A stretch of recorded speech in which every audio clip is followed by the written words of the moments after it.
Hello, you're listening to Circus Stories, a circus history podcast. I'm your host, Callie B. And I'm co-host Mark Renaud. And of course, we'll be bringing you yet another rad story from circus history. Of course. But as always, we'll start off the show sharing with our listeners a circus word of the day. Let's hear it. What do we got? So today's word is ballyhoo. Ballyhoo? Yeah. A ballyhoo is the hollering to sell the sideshow. So the bally is the outside talker's spiel, drawing a crowd to see a sideshow. The bally is a sophisticated selling tactic, basically. It's a commercial in a sense, usually illustrated with quick appearances by the performers featured in the show. Its longer original form, ballyhoo, has come into general usage, meaning to attract the attention of customers by raising kind of like a commotion or a clamor. So they'd go to a town square and be like, ballyhoo, circus in town. Yeah, well, they're basically like hollering and being like, look at the snake charmer. And then they would come out and do a little... Ballyhoo is the bearded man. Find out if you come to the circus. Yeah, it's a little teaser basically to get them into the sideshow. Mm-hmm. So this story that my dad tells, and I love hearing the story, but he says that Rocky Dennis... Great name. Circus folk have great names. The movie that the film Mask was based on, not The Mask that Jim Carrey was in. Okay, I was going to say, with Jim? With Jim Carrey? Mask with Cher and Eric Stoltz, which the actual... Cher was in Mask? Yeah, Mask, not The Mask. No, I know. I haven't seen Mask, and Clearly. I didn't know that Cher was in it. Yes. The person that Mask was based on, Rocky Dennis, for those that don't know, it's about a boy who had craniodiaphyseal dysplasia. It's an extremely rare sclerotic bone disorder. I'm probably saying that part wrong. So it's literally like your skeleton has morphed or changed. The facial structure he had like a larger face and sunken in cheeks. You'd have to look at his face to kind of see exactly what I'm talking about. But my dad's story is that Rocky came to the circus with his mom, Florence. Her nickname is Rusty, and that was a character that was played by Cher in the movie. So they come to Circus Vargas when my dad and my mom were working the show, and the manager of the sideshow sees Rocky Dennis, pulls him aside, and was like, "Hey, kid, we can make you a star." Yeah. You want the big bucks, don't you? Yeah, and he's like, "We'll bill you as the man from Mars." And he's like, "You can be huge." And as my dad tells it, he's just like laying it on really thick. And my dad describes it as a real ballyhoo, is what he says. So there's your contextual usage. Does the kid take it? No, fuck no. And his mom is very protective and was like, get away from my kid. And if you know Mask, the film. I don't. Cher plays a very protective mother, and there's your evidence of it in real life. Cher's a pretty good actor. Yeah, she's great. What's that one with Nick Cage, Moonstruck or something? Probably. I've never seen Moonstruck. That one's good. Yeah, Mermaid is great. Hey, what's up with I haven't seen Mermaid. The M words, right? Mermaid, Mask, a lot of M words. Man. And Mercury must be in a type of grade. Maybe so. I think retrograde's the bad one. It's in whatever the one where everything's an M word. Usually Mercury, if it's involved, usually it's not Mercury good. and the moon are kissing up top. So there's your contextual usage of a ballyhoo in real life. So staying in the vein of sideshow, today we're going to explore the life/lives of Chang and Eng Bunker. Oh, I think we've heard their name before. Yes, we have. They're known as the original Siamese Twins. Oh boy, the legend themselves. Yeah, they are conjoined twins, and conjoined twins are often referred as Siamese twins in colloquial speech, and this can be attributed to the fame of Chang and Eng, because conjoining was never described as Siamese twins before they came on the scene, so to speak. So anytime it's referenced in that way, it's because they were like the first case that was like very widely known.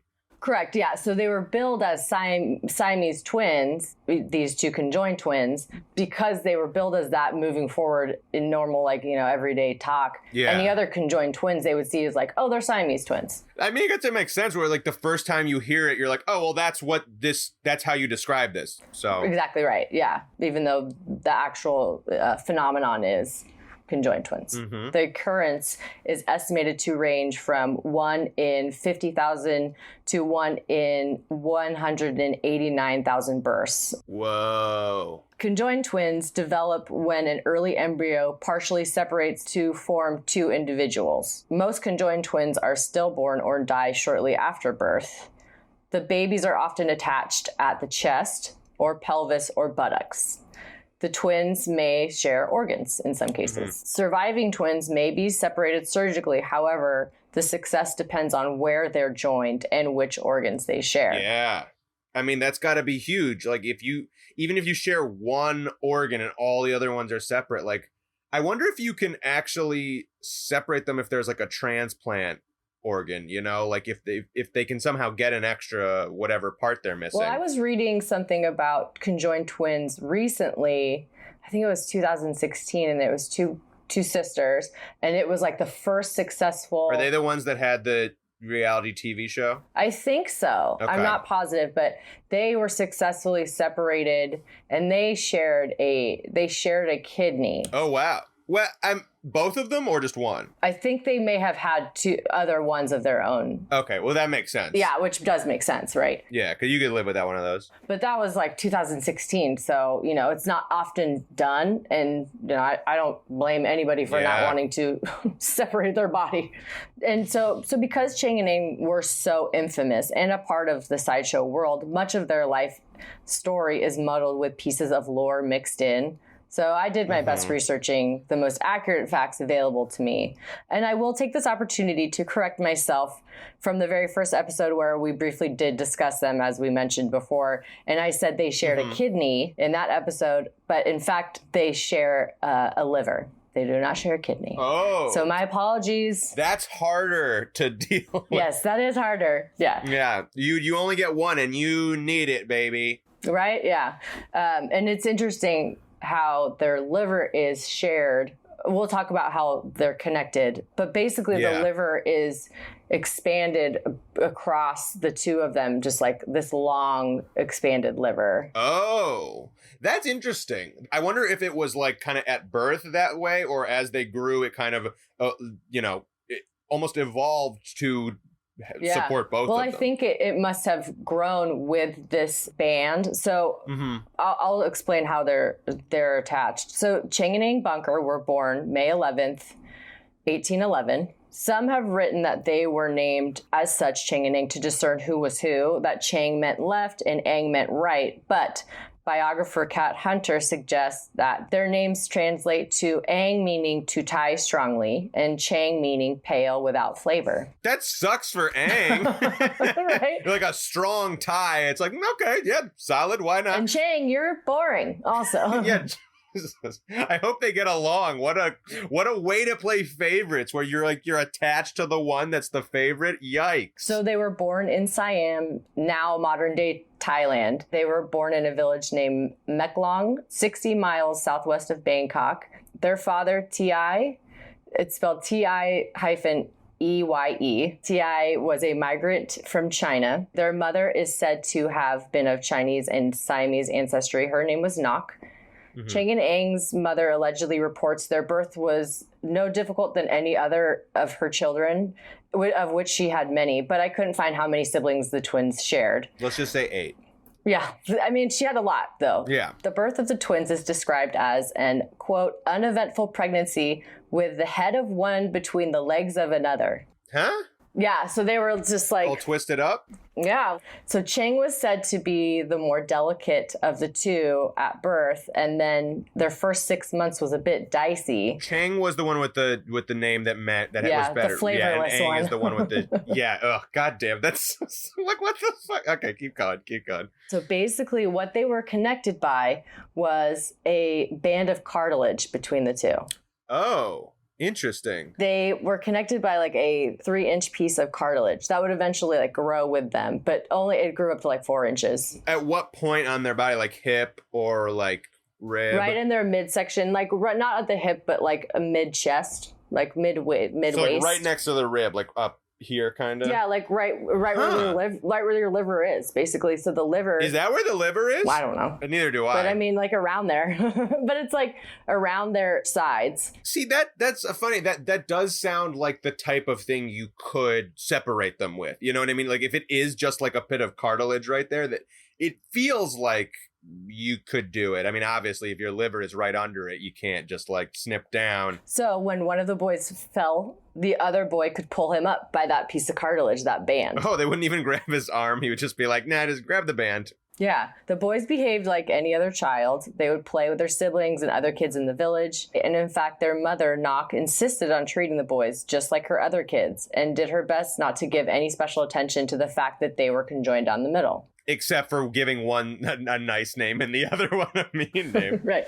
I mean, and that's alleged, but like that's... Okay, so we don't know for sure if that's actually the translation of the name. Right. This is what this biographer, Cat Hunter, says it translates as. Okay. So who knows if that's actual intention? Because in the language, a lot of words translate into a multitude of things. Yeah, like contextually can change it. Exactly right. Chang and Eng continue to prove resilient in their youth. Well, quick question. So they have the band attaching them in the middle. Do they have everything else their own? Like they each have a pair of arms and a pair of legs? Like it's basically just just that band glued together at the side. Yeah. Okay.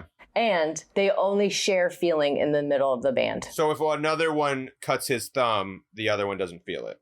Right. Okay. Exactly. I wonder if that is ever a thing among conjoined twins where like multiple parts of the body that like isn't on your shared side that you feel it. They share twin-like things. Mm-hmm. I would say and we'll get into what they share because they're so examined by like every doctor, unfortunately. Yeah, I mean they're like the first famous case of it. That makes sense. Right. And once they rise to fame with that, they're just like inspected constantly and just like endure all this examination. Oof. So they contract smallpox at age 6 and recover super quick. Good for them. And then it's reported that they contract the measles the following year. Damn it. And they do fine. And it's like, it's bananas. I wonder if their double immune system somehow is like, you know what I mean? Like maybe. It's got twice the fighting power. Yeah, maybe so. In 1819, as the boys approach the age of 9, an outbreak of cholera hits their village. They can't catch a break.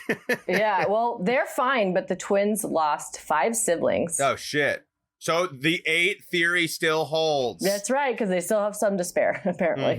And their father also dies to the epidemic. They lose their father to the epidemic as well. So now Chang and Eng's mother is left to raise their remaining siblings. Of how many, I'm not sure. I mean, we're going to think roughly 3. 3, if our 8 theory works. Yeah, sure, if our 8 theory works. Sure.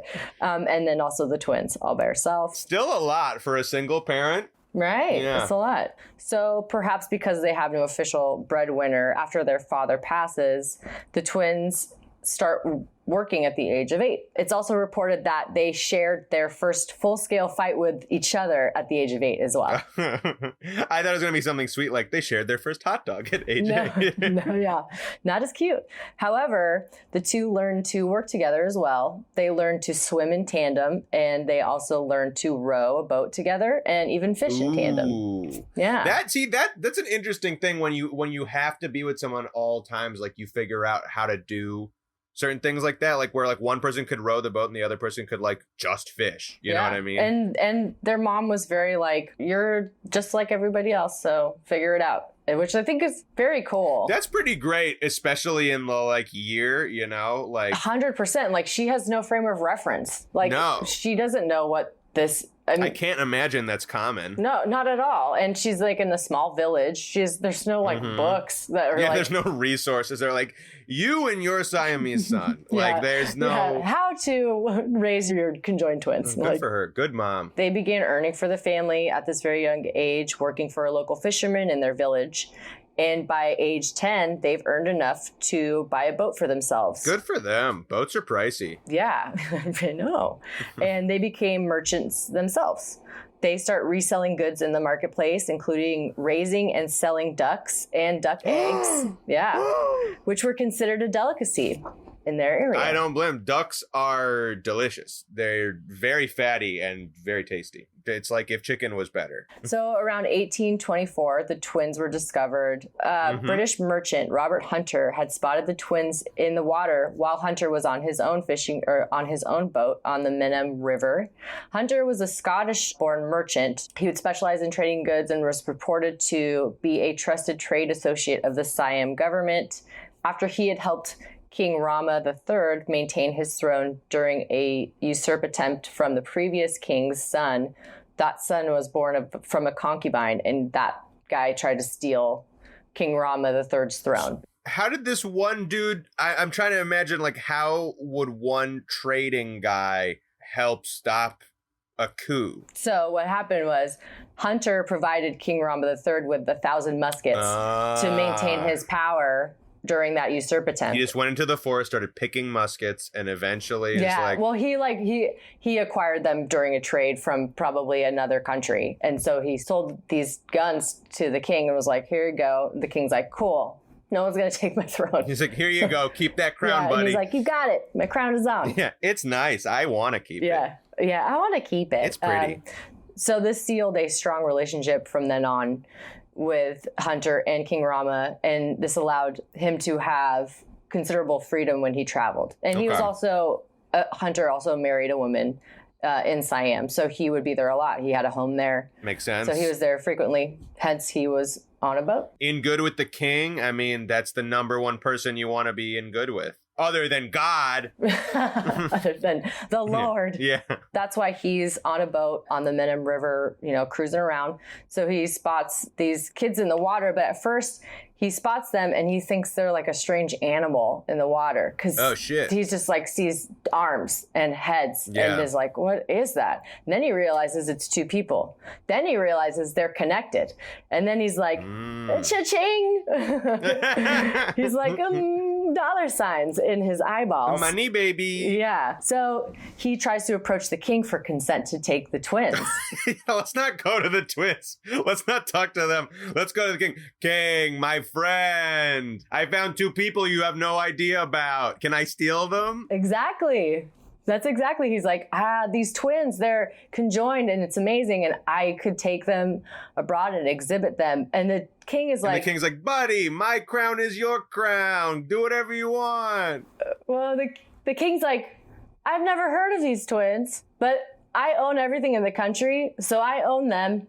And I don't want to part with them. And in fact, I'd like to see them. They sound very interesting. Why don't we have kings still? They seem like a great idea. So the king is like, you've intrigued me because you're so interested in them. Your excitement's making me excited. Exactly.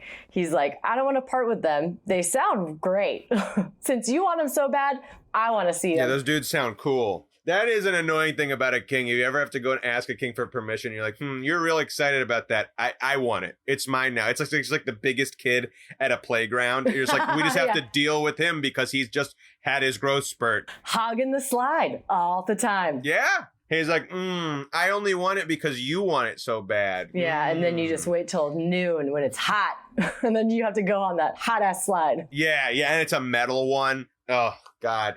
Metal slides. Idiot stuff. Kids don't know about that. Those trials and tribulations. Not anymore. They're all plastic now. But I remember back in the day when it was like, oh, is it the winter? Too cold.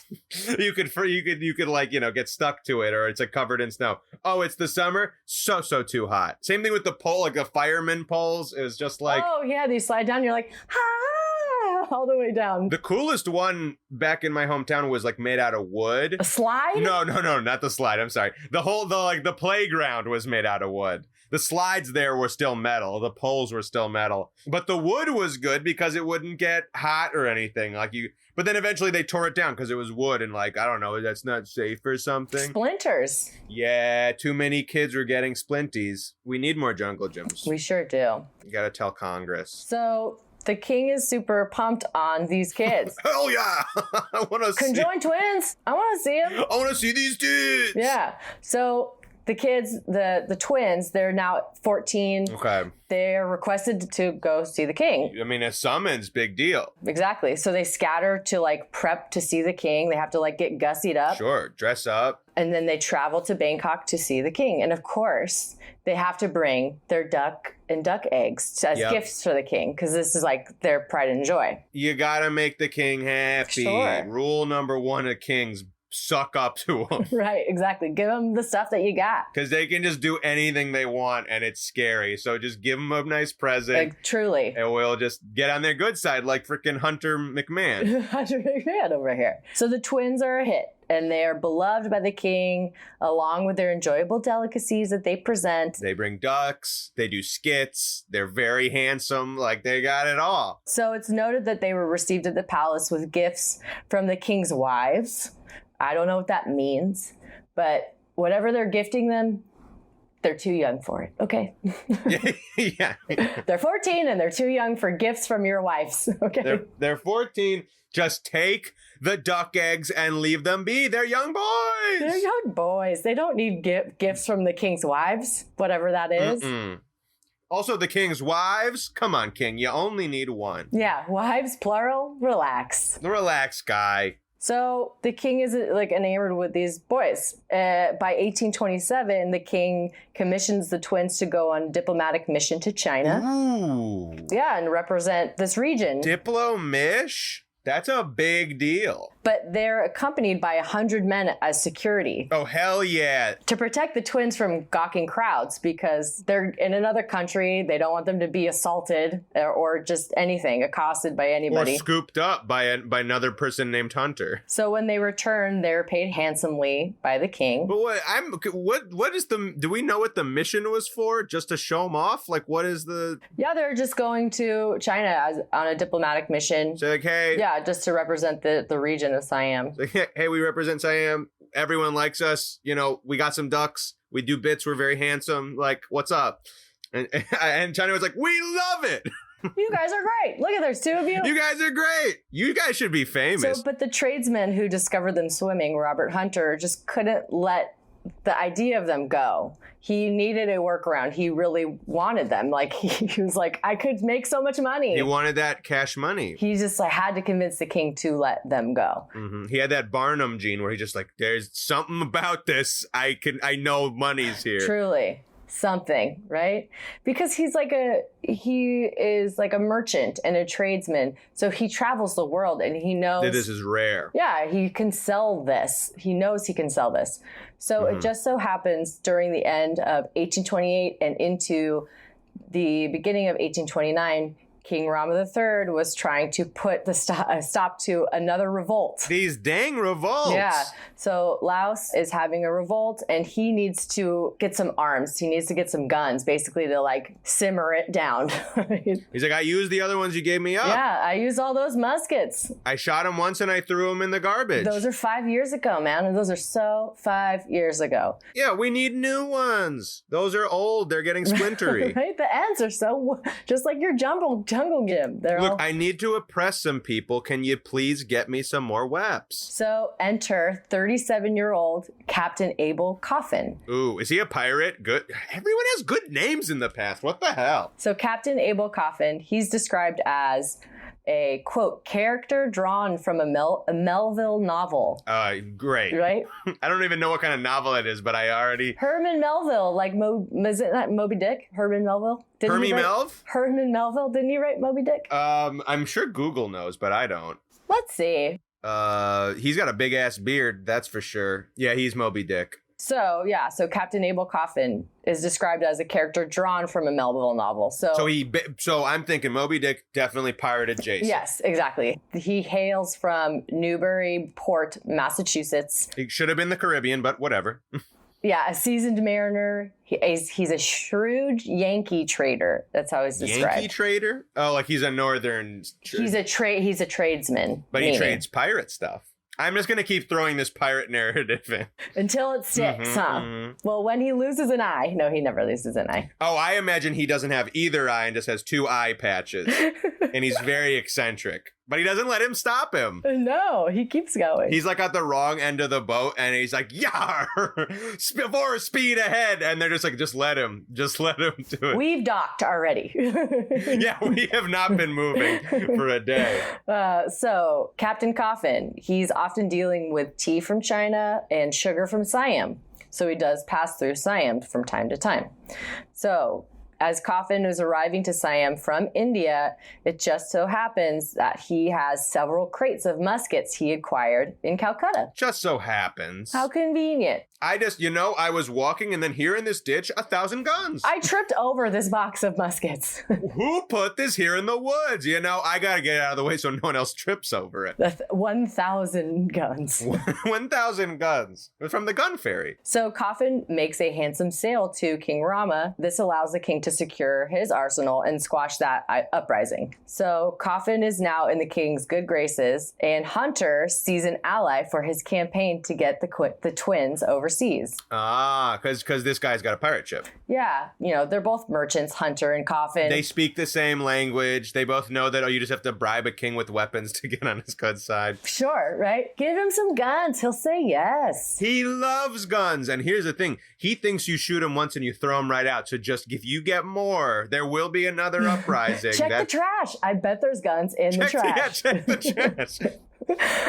So Hunter makes a proposal to Coffin that they could go into partnership exhibiting the twins with the condition that Coffin is able to convince the king to release the twins to them. So March 1829, Hunter returns with his new partner, Captain Coffin, to convince the king, as well as the twins' mother, of course, to allow the twins to leave the country. Very interested to see how the mother handled this, because so far she's been pretty good. Yeah, she's pretty rad, right? But this would be taking away the king's beloved young diplomats, so he really has to sway the king.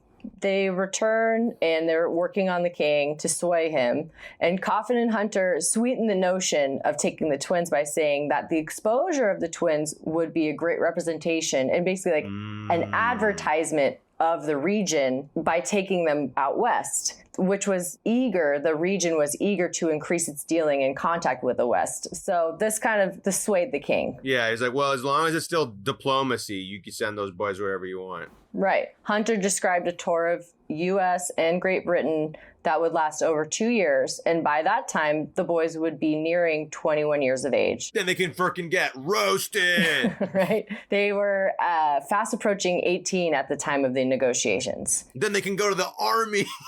Yeah, God. So the king agrees. And in keeping with her independent mothering style, Nock, their mother, agrees as well. Although not as willing as the king. What, do they have to give her 100 guns? How did they get her on board with this? So the twins' mother was hesitant and, of course, sad to see her children leave with strange white men, basically. Yeah. A historic bad look. And no doubt the twins were a huge financial contributor to her household.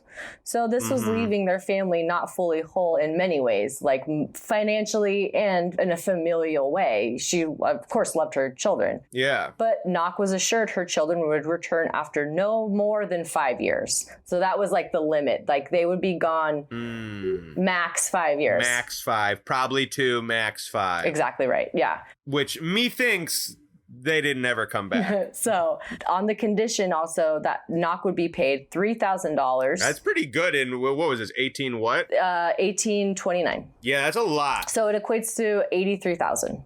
Pretty good. Pretty good, right? That's a lot of money. But the twins later would report that she was only given $500. Oh, no, of course. Just like mysterious white men. Yeah. Just like these fucking white men to be like, we'll pay you the rest later. God damn it. You already have this like future gold mine in these two young performers, and you're like, let's grift the mom. We're already taking their child away from them forever. Because we're definitely lying about that. Let's also grift you on the money. It's like, just fucking give her the money. You're already... Man. Ugh.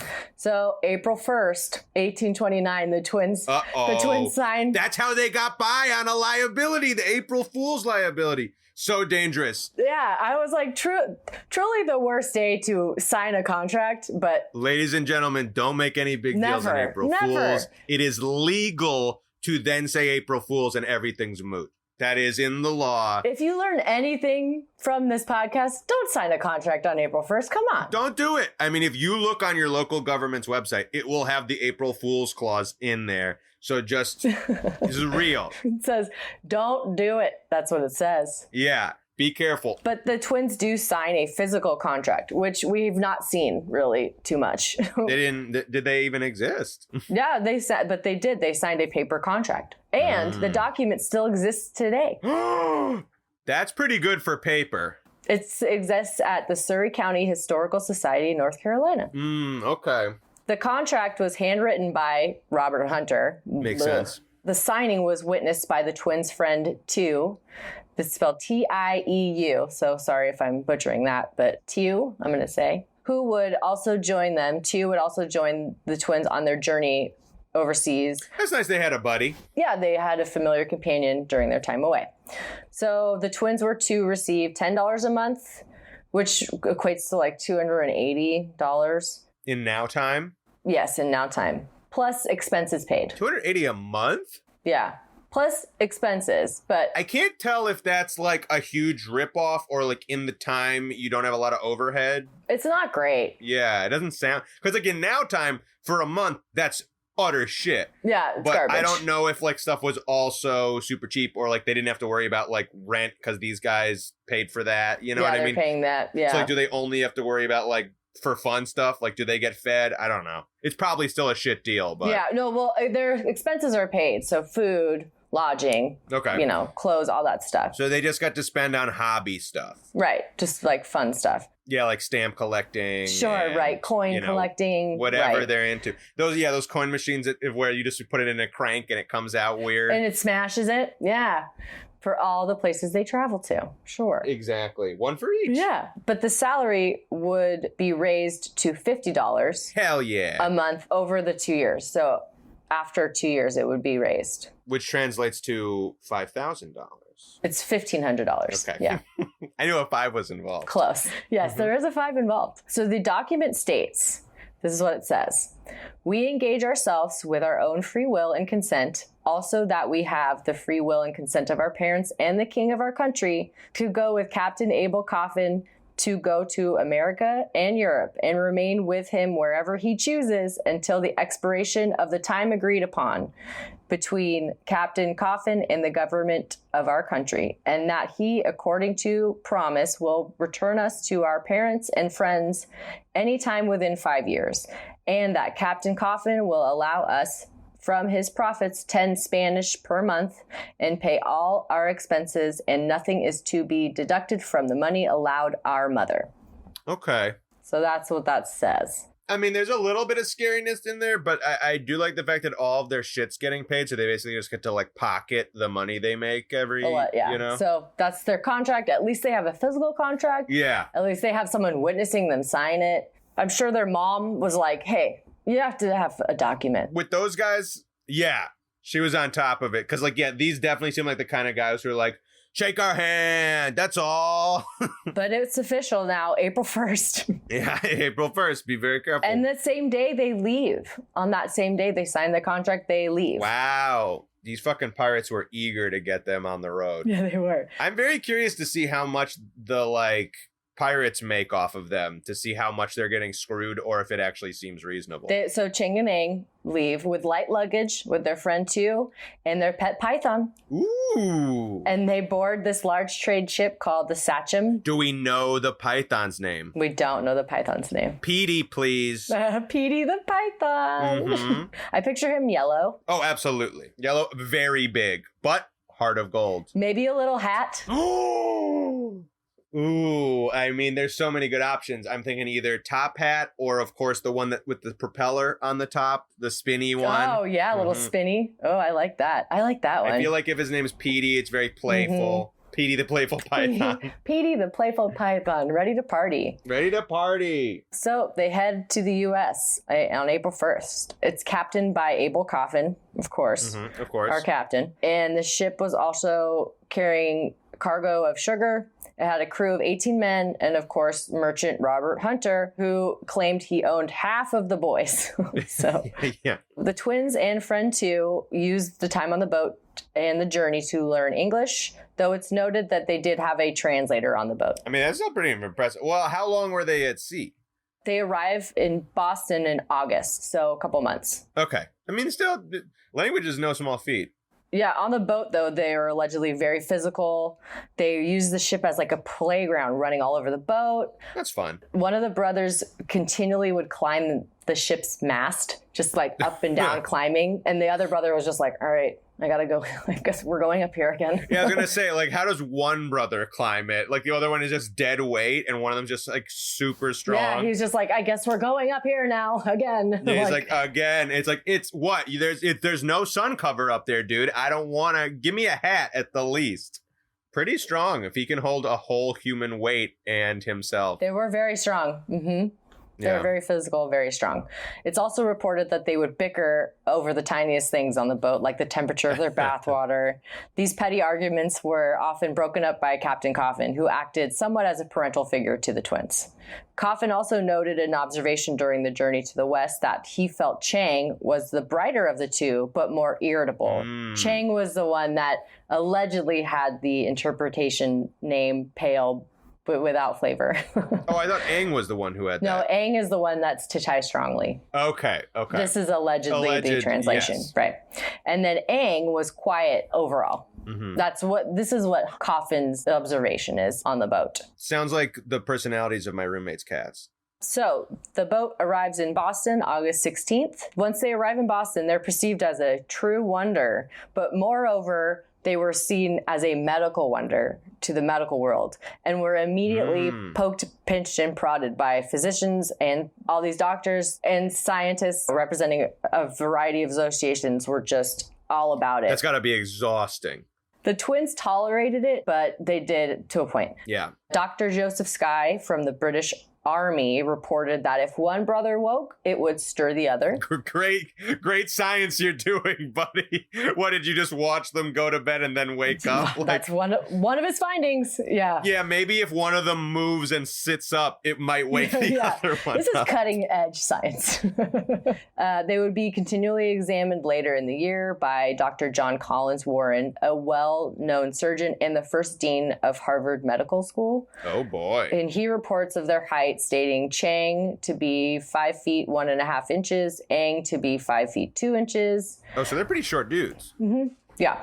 And they're about 18-ish at this time? Yeah, they're... Okay. Yes. So they might be done growing. Mm-hmm. Yeah, they're not super tall. Warren strongly advised against their separation. And he also gave a detailed description of like the band that separated them, just like what it looked like. It's like kind of bone. Yeah, he was just like, it's here, it's on their side, and it's, it's like a gratuitous description basically for people that were like, ooh, weird. It is amusing that like in that time, I think a lot of doctors were just like guys who had access to cocaine. Liquid cocaine. Just drinking it like soda. Yum, yum. Yeah, they're just like, they've just been awake for a long time, and then they're just like, it does seem like bone. Maybe you could use some cocaine for that. Right. They're just tired, but also awake and alert at the same time, which is the scariest combo. Yeah, they're just like very calm, but constantly shaking. Oh, God. Operate with those shaky hands. He also stated, this Dr. Warren stated that the changes in their life, them coming to the West, these changes may bring about their death in the coming years. Oh, what does that even mean? That sounds like a weird threat. Right, I know. It was also stated that the twins usually had their arms around each other's neck or waist because they're so close to each other. That makes sense. Yeah, so you're not just like, pinning your arm up against a guy. Exactly right. Also, what a sweet brother image. Constantly walking with their arms over each shoulders. Like, what good pals. Yeah, their movement was described as odd, but not ungraceful or strained. I mean, of course, it's going to be different because they're connected. Yeah, it's like you just haven't seen it before. Right. Their movement also was described as a common initiation between the two men. It was a, quote, remarkable consent or agreement, which was displayed without any apparent conference. I do wonder, obviously they learned to walk together and everything, so it will become second nature at some point. But I do wonder, how much of it is just practice and they can kind of just I can feel you're starting to go, I'm going to go too. or if it's like the kind of thing where you kind of both share a little bit of maybe not control, but like understanding of like when you're like, I wonder how much of it is like a mental thing and how much of it is just like practice and knowing what it feels like when one of you starts to try to move. I mean, I'm sure it's like you've lived aside this person your whole life. Every moment, you're just like, I know what you do. When you move this way, that's what you're doing. Or you sigh this way, I know exactly what it is. I mean, they're twins, which twins, they share a connection and then they're like physically connected all the time. Yeah, they kind of just have a bond. They must know how the other thinks in a sense. I hope they're BFF, you know? They also have that not sibling rivalry, but like that tension because they can't escape the other ever. And because one of them has a nice name and the other one is allegedly named something mean. Allegedly. And, you know, Chang is described a number of times as being like the crankier one, and Eng the more like subdued or like easier to deal with, but quieter. Yeah. The twins' arrival also had sparked intense debate over matters on religion, one's soul, one's individuality. Really? So now not only were the medical and scientific community honed in on the brothers, but now they had the attention and intrigue of philosophers, theologians, and challenging thoughtful minds in general, because they would talk about like, well, if one of the twins committed a crime, do they both go to jail? Like if one of them, you know, like, do they share a soul? Are they one person? Or are they two people? I feel like that one's pretty easy to be like, they're two people. You know what I mean? Like the. But at that time, they were just like never challenged with that thing ever. I mean, the jail one, or any kind of like, you know, just the actions of one, should they inherently affect the other? Because it's like, yeah, physically, if one person was, you know, committed a crime and went to jail, there's no way to not send the other one with them. So like that I can understand as kind of like a dilemma, but the idea of like, are they actually two people? It's like, right. But that was like the debate of like, well, does that other one suffer? Or like, did that other one detest or like say no or like like did they help? Yeah, exactly. Basically? Or like was he helping? What was the thought process? Or I mean obviously all hypothetical, but that was like a lot of conversations or like and of course it's like the creation of them, if like, you know, then God comes into play and like all that stuff of like how people are created and made, and like, you know, if man is made a certain way, then this then what's going on over here? Like if we're made in God's image, is this also God's image? Exactly right. Challenging that idea, right? Because people have like the narrowest minds ever. Oh, absolutely. And I feel like philosophy is like one of those things where like a lot of things that philosophers say are like can be very interesting, and sometimes they can lead to like kind of like you're, you know, changing your way of thinking. But I feel like most of the time it's just a lot of hypotheticals that don't actually have any bearing. Yeah, they just want to talk. They're like, I just want to talk about shit. There's just a bunch of guys on the patio in togas just being like, but what if XYZ? So under the management of Coffin, the boys start their first exhibition in Boston. They were billed as the Siamese Double Boys. Double Boys. The Double Boys. Cute name. Yeah, they were sometimes referred to collectively as Chang Eng, not Chang and Eng, but just like one person, Chang Eng, either in postings or just around them. So sometimes the posters would say Chang Eng. Sometimes they were just talked to as that. I wonder how they felt about that. I know. Their very first exhibit was well attended, and the ticket prices were reported 50 cents admission. Coffin soon enlists the help of a 28-year-old man, James Webster Hale, and he basically is responsible for the welfare of the twins and also kind of managing the twins moving forward. Hale aids in leasing and exhibiting tent for later shows and advertising future shows. So that's his role in addition to watching over the twins. People's response was that of disbelief and shock when the exhibiting of the twins. And they would return to see it again and again as they couldn't believe they were real. They were just like, I got to see it again. And they would just keep coming back. Not only real, so handsome. They were. Hale and Coffin would continue to travel and exhibit the twins in their newly acquired tent that they had leased, and for 50 cents admission moving forward. That's a lot. Yeah, because 50 cents was about $13, which is a lot. That's a whole movie, and that's not including parking. Right, or popcorn. Yeah, which you're gonna get. You got it. And then you're gonna regret as you get halfway into it before the movie starts and your stomach starts hurting. Yeah, totally, man. But you still get the butter because it's I love that butter. I don't know what it is. It can't be real. It's still inside me. It never left my body. It's still coating everything. It seems so gross, but I love when my popcorn is just wet with something. It's wet. I'll have my popcorn wet, please. I would like my poppies wet, please. And they're like, how many pumps of goo do you want? And I'm like, all of it. 2 pumps of the wet. Yeah, two pumps of wet, please. And then if you could shake it and do 2 more. Because what you hate is when it's only on the top level. You get it halfway through and it's dry.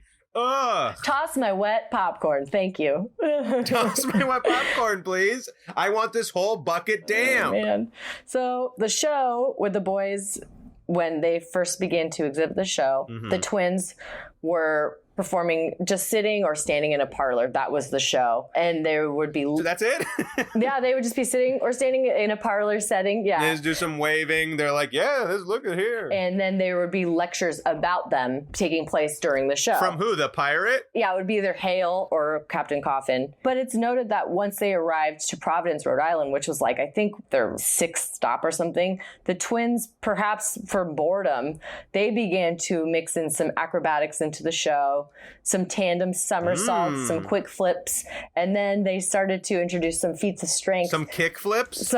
Quick flips, like they would just flip over, really. Oh, okay. And then they would do feats of strength. It's reported they picked up a man that was 280 pounds and carried him around the exhibition hall. See, that is interesting because that totally makes sense, right? It's basically like 2 people's worth of strength, and these guys are young. Yeah, but they only weighed a little over 200 pounds together. You know, I mean, yeah, they are shorter gentlemen. Although, wasn't everyone shorter in the past? Yes, that's true. Yeah. Yeah.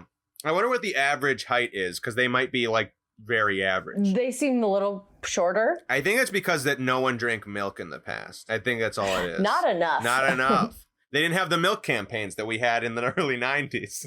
I hope Big Milk is okay. So they're lifting people in the exhibit hall. They're doing flips.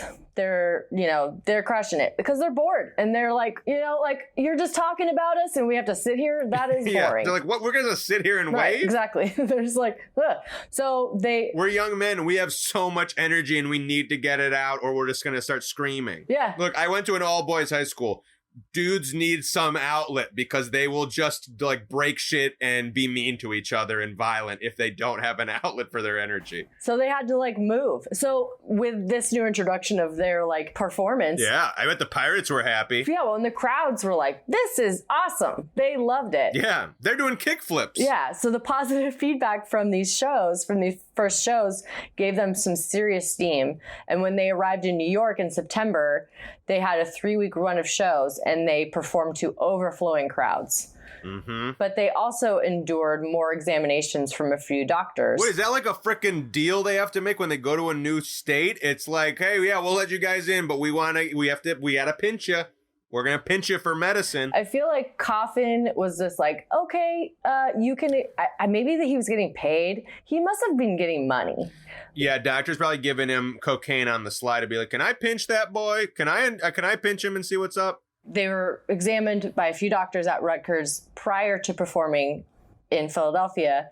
Then when in Philadelphia, an examining doctor, Dr. Thomas Harris, brought up the subject of separation, and Chang tried to kick this doctor. He's like, get away. You're not touching me. And like, also, we're not doing that. Hell yeah. Get away, dude. This is my brother and our livelihood. It's like, we're fucking crushing with this. We don't need to be separated. They would get pissed. Basically, it was reported like they would get pissed anytime anybody started talking about separation. Like, why would you ever think we would want to be like, you ugly people? Yeah, we are amazing. We're goddamn special as hell.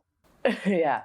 So at the end of this 8-week tour in the East Coast, the twins set out to England in October. So on the journey to England, Coffin books first-class tickets for him, for his wife Susan, and the manager James Hale. But not the twins? So the twins and friend 2 were booked to endure the voyage in steerage. What? Yeah. So when the twins called Coffin on this unfair treatment, Coffin blames the ship's captain, claiming that they had booked the twins for first class, but that the captain fucked up and the ship was overbooked.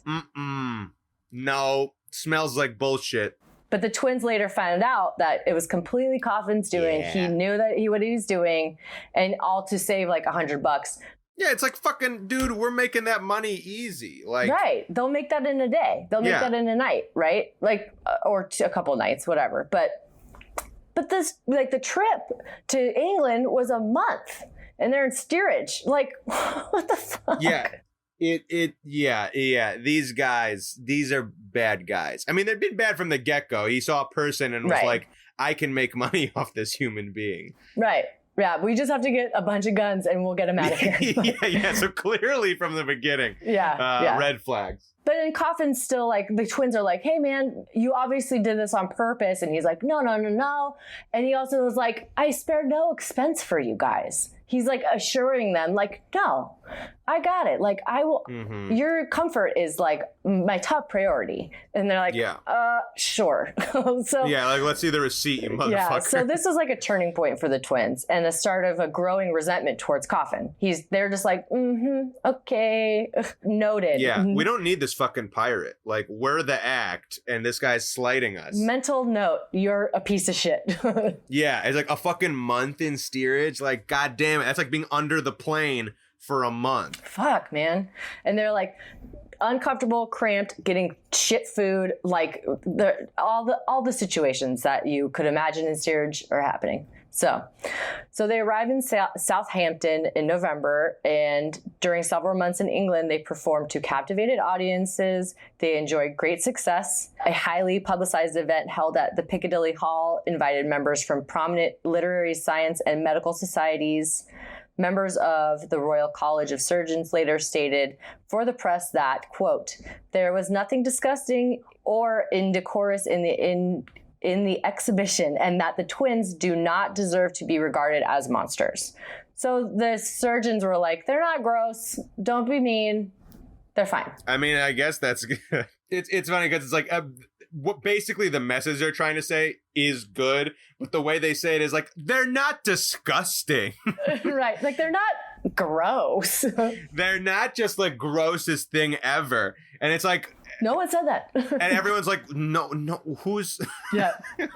No one ever mentioned gross. Yeah, you could just say like, yeah, they're sweet. These guys are cool. They do tricks. Like, they're great performers. So fun fact, Coffin had to have like a insurance policy on the twins. Okay. In case they passed away. Oh, okay. Because because you don't know if there's any body stuff that is unknown. And they had to have materials on hand to preserve their bodies in case they died. So what, they just go around with giant fucking vats of formaldehyde? Like, so they would purchase materials, molasses rum, and corrosive sublimate to preserve their bodies in case they died. Because if they died, then they could preserve their bodies and still exhibit their bodies. Because they're pieces of shit. Yeah, they can mummy them up. So they would just carry that on hand just in case. The other thing that's fucking wackadoo about that is like, clearly these guys are not good guys, right? Like we have established these guys suck. They could just fucking lie, like make a fucking paper mache mummy and just attach it here. This was not the first time stuff like that has been done. As we know from previous things, there was like a fake mermaid skeleton, But that's after this. Oh, that's after this. Well, yeah, this is 1830. We know people are into this. People are doing it, yeah, and surely they know those people. Like they've got to. Yeah, they've got to. They're in the same chat room. They share recipes, you know. They're all on the same blog. They're the same. They're all the same. So while traveling, one of the brothers was already suffering from a toothache before arriving to England, and they both were staving off colds during their travels because they're fucking moving through steerage. Yeah, no shit, right? Yeah. So Coffin decided to hire an English doctor, Dr. George Bolton, to tend to the twins and ensure their health while traveling. So he's just like, don't die. Here's a doctor. Stay in steerage where everyone is sick and coughing on each other. I will then pay more money for a doctor. It's like, motherfucker, just... Right. Just be cool. People who, like, are in charge and money is their first, like, priority. it's like, motherfucker, just spend a little extra and you will have so many less problems down the line. But it's such like a ugh. So Bolton has several reports on the twins, how and when they ate, their comparative digestion, and how it all went down when nature called. Basically, it was just like, it's like a book comes out. How do they poop? Yeah, it was basically like they went to the bathroom at the same time. Yeah, the book is just a normal, like it's got like 2 pages. Like turns out, like everybody else. Yeah, it's like the same. They have separate butts. Yeah, they have like separate butts. It was said that, quote, they were said to obey the calls of nature at the same time. There's your book. I mean, it's like, it's fucking, yeah, it sounds convenient. One of them has to go to the bathroom. He's like, yeah, we're here. I might as well go too. Like, yeah, sure. You're doing it. I'll do it too. These like medical findings are the most like you could probably just assume. Like you could probably guess. Yeah, you look at them. They're this height. Their hands are around their waist. Cool. Like, what do you think? One of them's going to be like, you pee, I'm going to hold it. Like, what? Yeah, right? Just like when you're with anybody and they're like, I'm going to go to the bathroom. You're like, okay, I'll go too. Like on a road trip. Yeah, you're like, you know what? Actually, yeah, I could go. I want a buddy. So it's reported that they were less developed than that of their American counterparts of their age. So I'm assuming that means like they're shorter. Physically? Like, what does that mean? Just like shorter, just like smaller statured than their American counterparts. They drank less milk. Okay, understood. The right lateral curvature of Chang's spine was noted, as well as the stretching of their conjoining band. And Bolton notes that their genitals were normal. So, they got regular old dinks. Publish it.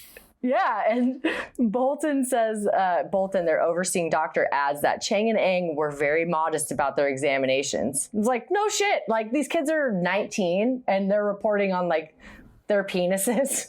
And he's just like, no, that's the age where you're the most sensitive about if your junk is okay. It's like, is my dink normal? Yeah, no, I wouldn't want anybody reporting on my genitalia when I was 19 either. Like, is my wingus like everyone else's wingus? Right.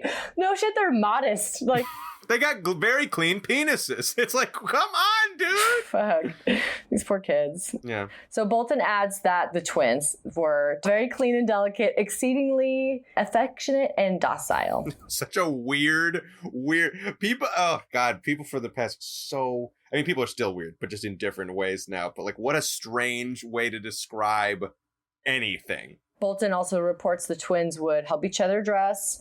They were fond of music and dramatic performances. Just like everybody else in the just like normal like, people. Oh, so they like entertainment? I literally wrote just like normal people. Like, it's God, they're so perplexed that they might just be people that are conjoined. Yeah, just like it's human persons. I mean, yes. like, I understand the idea that like this is the first time you see something and you're kind of just like bewildered at what might be going on here. But yeah. I feel like so many of the findings, it's like, yeah, can't you fucking just guess that might be the case? Like, why would there be I don't know.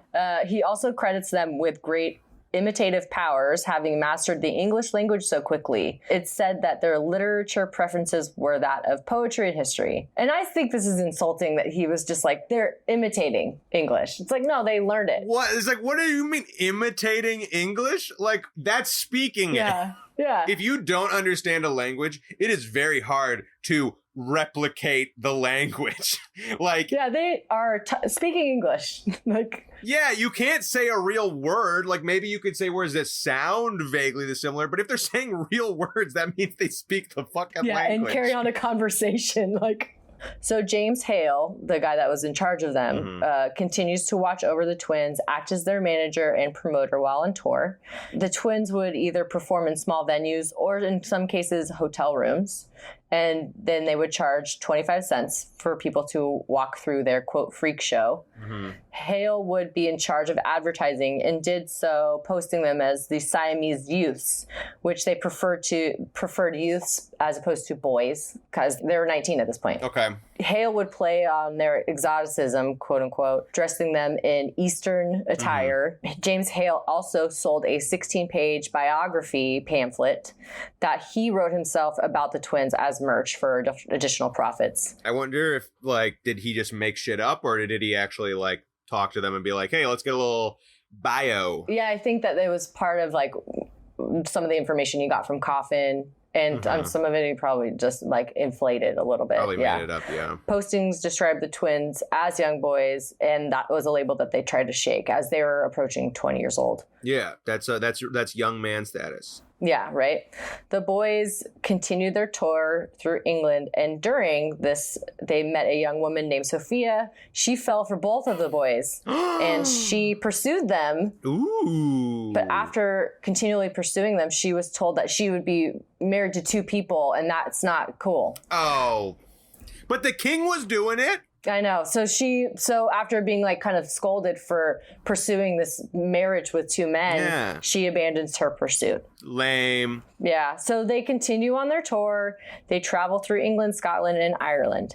They finally returned to London in December, the very end of December 28th, 1830. The boys, not yet 20 years old, but they have toured half the world and have exhibited to over 300,000 people, including Queen Adelaide, which is the German wife of England's King William IV. They've seen Prince Esterhazy. They've seen the Duke of Wellington. They've seen France's exiled King Charles X. The twins have also been presented to the British royal family. So they've been all over, been presented to a lot of royal people and kings and stuff, and very well received. They've been in a lot of palaces. I mean, they have a good history with kings. They Seems sure like every do. king of different places they go to. Yeah, kings love They're them. always like, great, we love these guys. They do kickflips, they're handsome. But Chang and Eng were men of esteem and character, and they were very much about their personal independence, both like physically, emotionally, and financially. I mean, I feel like this must have been like a bit of rub off from their mom, because like she started them off on a very good, like, you're like everybody else. Right. Don't let people be shitty to you. And it seemed it's really inspiring that they like call shit out. I mean, like, stuff still bad happens, they're in, hands of like questionable men, but like it's pretty. They're young though too. Yeah. They're 20, so they're learning as they go, and they do speak up for themselves considering their age, and they're in a whole other country and they've just learned the language. Yeah. They're doing pretty good. So the twins didn't want to be dismissed though as showpieces or freaks, so they continued to work on perfecting their act, and in doing so refine it, because they don't want to just be simple curiosities to be gawked at. And the shock of their appearance was beginning to wear off, and they were now becoming accepted more as entertainers and not just human oddities. Yeah. After some time, audiences seemed to forget that they were joined together due to their lively and wholly amusing performances, which was just what they wanted. They wanted to just be like, we're entertainers. And they would like wear suits and would leave one button undone in like their button-up shirt, their white shirt, and have their band just open so that they'd be in like dress suit. They're like, to show that like we're not just 2 dudes. Yeah, and you can just see their band is connected. But really, if you just like glance at them, it just looks like 2 dudes standing very close together. Yeah. And there's photos of it that we'll post on our Instagram. They had more to offer basically than how they were born, and they were actually talented and interesting performers. Mm-hmm. Near the end of January 1831, Chang and Eng continued their UK tour. They were hoping to move into France with their tour, but they were not permitted, with the excuse that they would deprave the youthful minds in France. What? So they were like barred to go into France. They were told they would deprave the youthful minds and they'd be harmful to pregnant women. So they're just like, you're not allowed to come in here. And they're like, okay. What do they think? Like, what ridiculous, like, oh, kids are gonna see this and then what? Start doing drugs? And like what do they think is gonna happen? And they it's thought so like weird. this would rub off on pregnant women. Pregnant women would have conjoined twins as a result. Well, because they see it, like, ugh. People are dumb, and dummies. People are very stupid and very scared of all things. Yeah. Anything they have they just don't know about. But like, what weird, like, it's like, I understand the base of like maybe being afraid of something that you don't understand yet, but the like what weird assumptions of like what bad things would happen. Like where are you getting that? I don't know. I understand being nervous, but like not about those specifics. That's so weird. Very weird. So instead they left Great Britain and just was like, bye, and headed back to the US. Yeah. It's a shame they couldn't get some of that good bread. The French bread.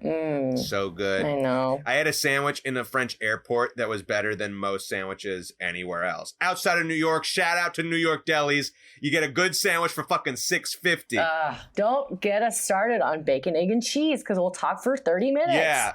I have a lot to say about Egg Slut, and none of it's good. Right? We cut it out. It's in the Patreon. Don't worry about it. Don't worry about it. You go to New York, you go to any diner, you get $6, you'll get a really good bacon, egg, and cheese, better than anything you get in Los Angeles. So, March 1831, they arrive back in the U.S. At this point, Robert Hunter, decides he would sell his half of the boys, his half ownership of the twins. Oh, good. Yeah. What a nice sentence. So he Jesus decides to sell his half of ownership of the twins back to Coffin. He felt that he had realized his substantial profit of his investment on the twins at this point. So he doesn't think it's going to get better. Yeah, or he's just like, I've made my money. I'm done with this. I'm good and confident to move on. So he sells his portion of the investment. And I think Hunter probably sold his half because they were nearing the end of the 2 years also. So he's probably like, these guys, they're not going to want to stick around with you, dude. No, it's like, you suck. I'm going to get out before things get ugly. Captain Abel Coffin is now in charge of the boys wholly until at least they turn 21, as their initial agreement had stated. That's when the contract ends. That's like the max time. Right. Okay. And they can stay longer if they choose to, but at least until 21. Yeah. But this guy sucks, so. Right, exactly. However, Captain Abel Coffin, is scheduled to depart for a trip to Asia, and he delegates his duties to his wife, Susan Abel Coffin. Right. So he's scheduled to return from his trip to Asia in the beginning of the following year. So he leaves for Asia in March. How long have they been in their travels at this point? Has this just been 1 year, or is this a couple? No, so it's 1831 in March. They left in 1829. So it's almost been... Oh, so they're getting towards the end. Yeah, they will be 21 soon. Okay. So James Hale continues to watch over the twins and their welfare, manage their business. The twins resume touring with the increased wage now of $50 a month because it's been 2 years now. Okay. I'm glad. Also good for them for getting like an increase in the contract. I feel like one, especially if you're new to any kind of industry, to act for an increase when you're getting that's tough to get. That's only when you have the good agents that you get deals like that. Right, and they didn't have any. They just had their mom and their friend. Who is their friend still with them? I forget his name. Yeah, Chu is still with them. Okay, that's good. They kick off their return to the U.S. with a performance in New York on March 15th, 1831. In the Hippodome, maybe? I don't know. I don't think so. I think that they are in smaller venues, because it's often just them. They don't need the Hippodome yet. Not until the half pipe comes in. So they follow up with tours in large and small surrounding cities throughout the east and southern states. Mrs. Coffin, now acting in husband Abel's place, purchases a private buggy, a wagon for their luggage, and then 3 horses to pull the buggies and the wagons, and a hired man, Tom Dwyer, to drive the wagons for touring for the twins. Okay. Her main motivation is that she didn't want the twins to travel on regular carriages so people could publicly view them for free. Oh, yeah. It's not like she wants them to be comfortable. Yeah. It's a God forbid. It's just because it would be nice to have them travel this way. No, it's just so that no one else could look at them. Yeah, great. People continue to suck.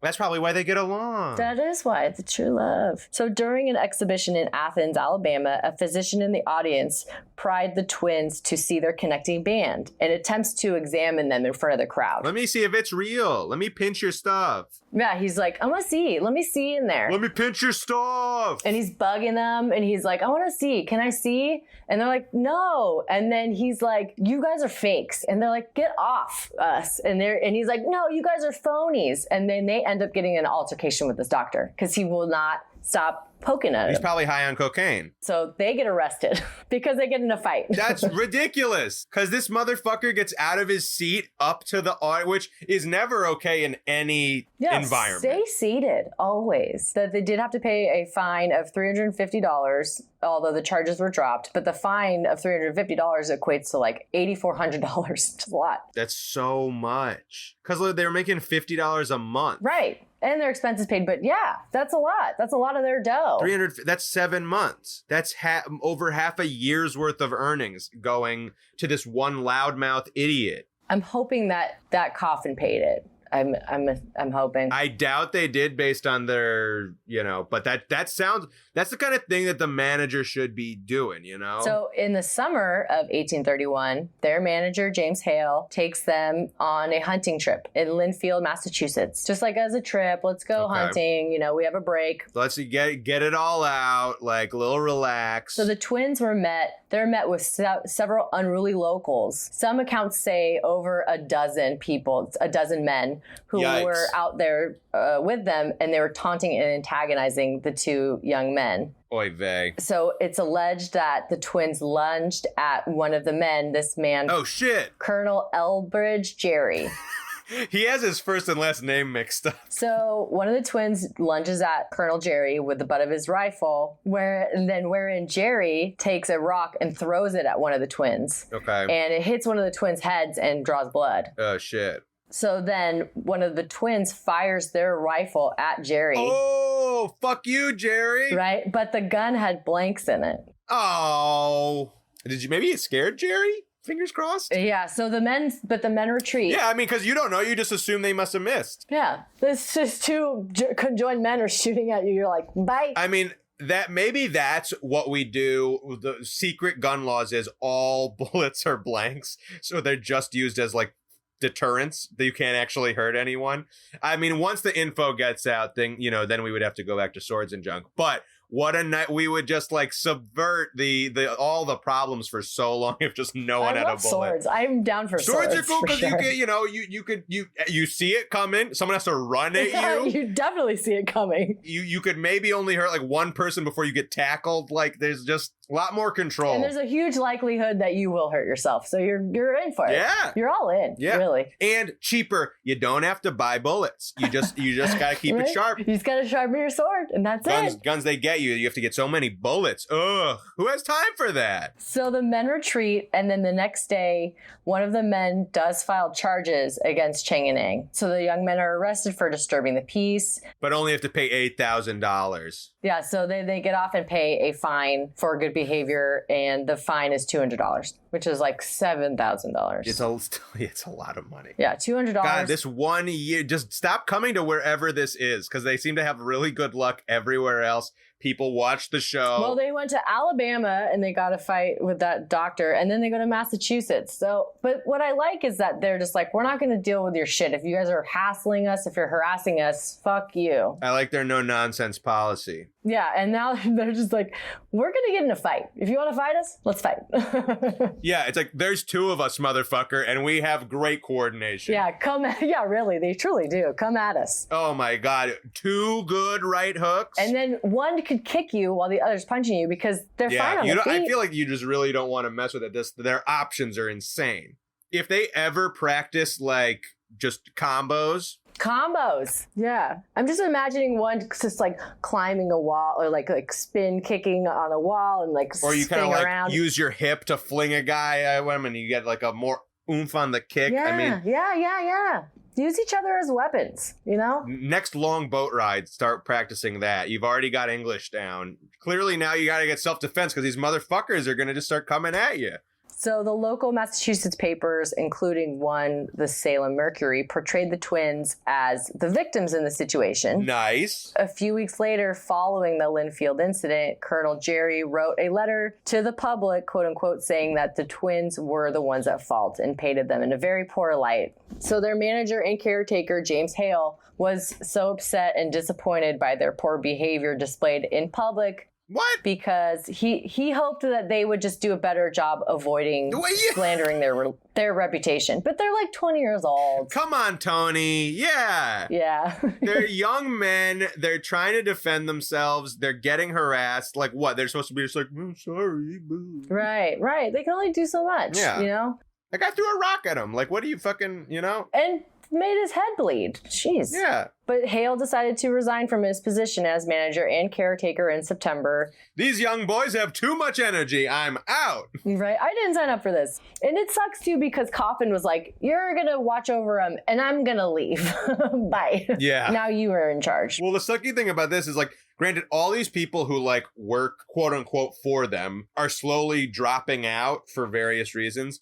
Because, like, what happens if she then drops out? They just fucking are stuck in America, you know? Right, exactly. So Hale appoints a friend, Charles Harris, to replace him as the Twins manager and caretaker. And he didn't want to leave them high and dry. He cared about the Twins, but he was just like, I can't, this is too much for me. I've bitten off more than I can chew. There's a lot of drama. I'm not a drama guy. Right. So he does help Harris during the transition and helps show him the ropes. In their riders, they want 1 beer and 1 hot dog each. Right? Not 1. They need 2. Not 1. They got 2 stomachs. They each need it.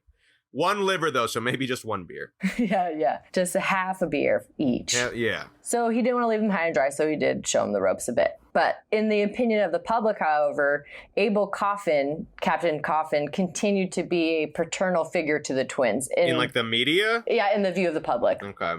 Even though he's fucking across the world right now selling guns. Right. But in the Twins' opinion, they had a whole other view. Yeah, I mean, that guy sucked. Yeah, exactly. So without Abel Coffin being there to hash out any issues directly, though, the discord between the Twins and Mrs. Coffin continued to mount. Yeah. Coffin was like, he held the purse strings ultimately and was just like the decision maker. Yeah, because he was in charge of them. Yeah, he held the contract. When they had issues and they needed to discuss them, he wasn't there to hash them out. And so they would go to Mrs. Coffin and she was not helpful. Yeah, she's like, talk to my husband. It's like, oh, we can't. Yeah, exactly. Or she would be like, oh, I'll talk to him or I'll try to get in touch with him. And she never would. Yeah, it's like, oh, I'll send a fucking piece of mail that'll get to him in 3 months. Exactly. He's on the other side of the fucking world. Right. He's in Asia. We'll try to get a hold of him. Yeah. And Mrs. Coffin's treatment of the Twins was increasingly bad. And they felt that her management practices were greedy and deceitful also. Yeah, that tracks. So they just were just like, this sucks. She sucks. He's not here. Yeah. He kind of sucks also. And she would often push them to perform even when they were sick. Come on with this. They held on to the fact that the Coffins had the Twins travel and steer to England and then lied about it. Most recently, the Twins became frustrated with Mrs. Coffin because she was refusing their requests for needed expenses, which by contract the Coffins were responsible for. They were asking for simple things also, just like an additional $3 a week for food for their horses. Yeah. That she had bought them for travel. Yeah, the burden that she gave them. Yeah, and so now she's just like, you can't feed the horses though. Like they're just like, you bought us these horses and now we can't feed them. Like, you don't make any sense, lady. Do you want them to die and then we have to travel in the public like you didn't want in the first place? Like, January 1832 rolls around. Captain Coffin is supposed to return and relieve his wife of her temporary duties. He doesn't show. He's not returned back from Asia. Very mysterious. So the Twins continue to ask Mrs. Coffin when the captain's scheduled to return, and she's not giving them an answer. And the relationship between... She doesn't know he's been eaten by an alligator. So the relationship between Chang and Eng and Mrs. Coffin begins to deteriorate even further. And if we know them, they have a certain barometer for bullshit that they don't stand for. So I do hope this kind of like boils to frickin' we're out of here kind of. So the Twins desperately wanted to be freed from the captain and his wife and hoped to be. And once their 21st birthday arrived in May of that year, they should be. Per their agreement, they should be free and clear. But they were nervous. Should the captain not return, they would remain in this contractual limbo. They were just like, fuck, what do we do? We are in another country and who has this contract? We don't know where it is. Who do we show it to? Like, we're not from here. Who's going to believe us? That kind of shit. So finally, after continuing with business as usual and enduring their frustrations, the month of May arrives and the Twins reach the age of 21 while exhibiting in Pittsburgh. Then Chang and Eng announced that they were no longer contractually obligated to the Coffins and they were going to do business for themselves. Good. So there's like, we're 21. Bye. Yeah. So, and they suspected that the Coffins were not sharing the profits with them properly. Yep, that's probably smart to suspect. Yeah, and Captain Coffin often claimed that he was making payments to Knock. Which, probably not. But they felt that he probably wasn't. So they decided to go into business for just themselves, but they kept Charles Harris as their manager moving forward. Harris purchased the horses, the carriage, and the wagons from Mrs. Coffin for $103 for the Twins to use for their upcoming and now independent tour. They replaced the hired man, Tom Dwyer, that driver, with a different man, Thomas Crocker. Gotta keep a Tom. If he's a Tom, we like him. And then they just got out of there. And the captain still had not returned from his voyage to Asia. By May, he was still gone. He's not gonna.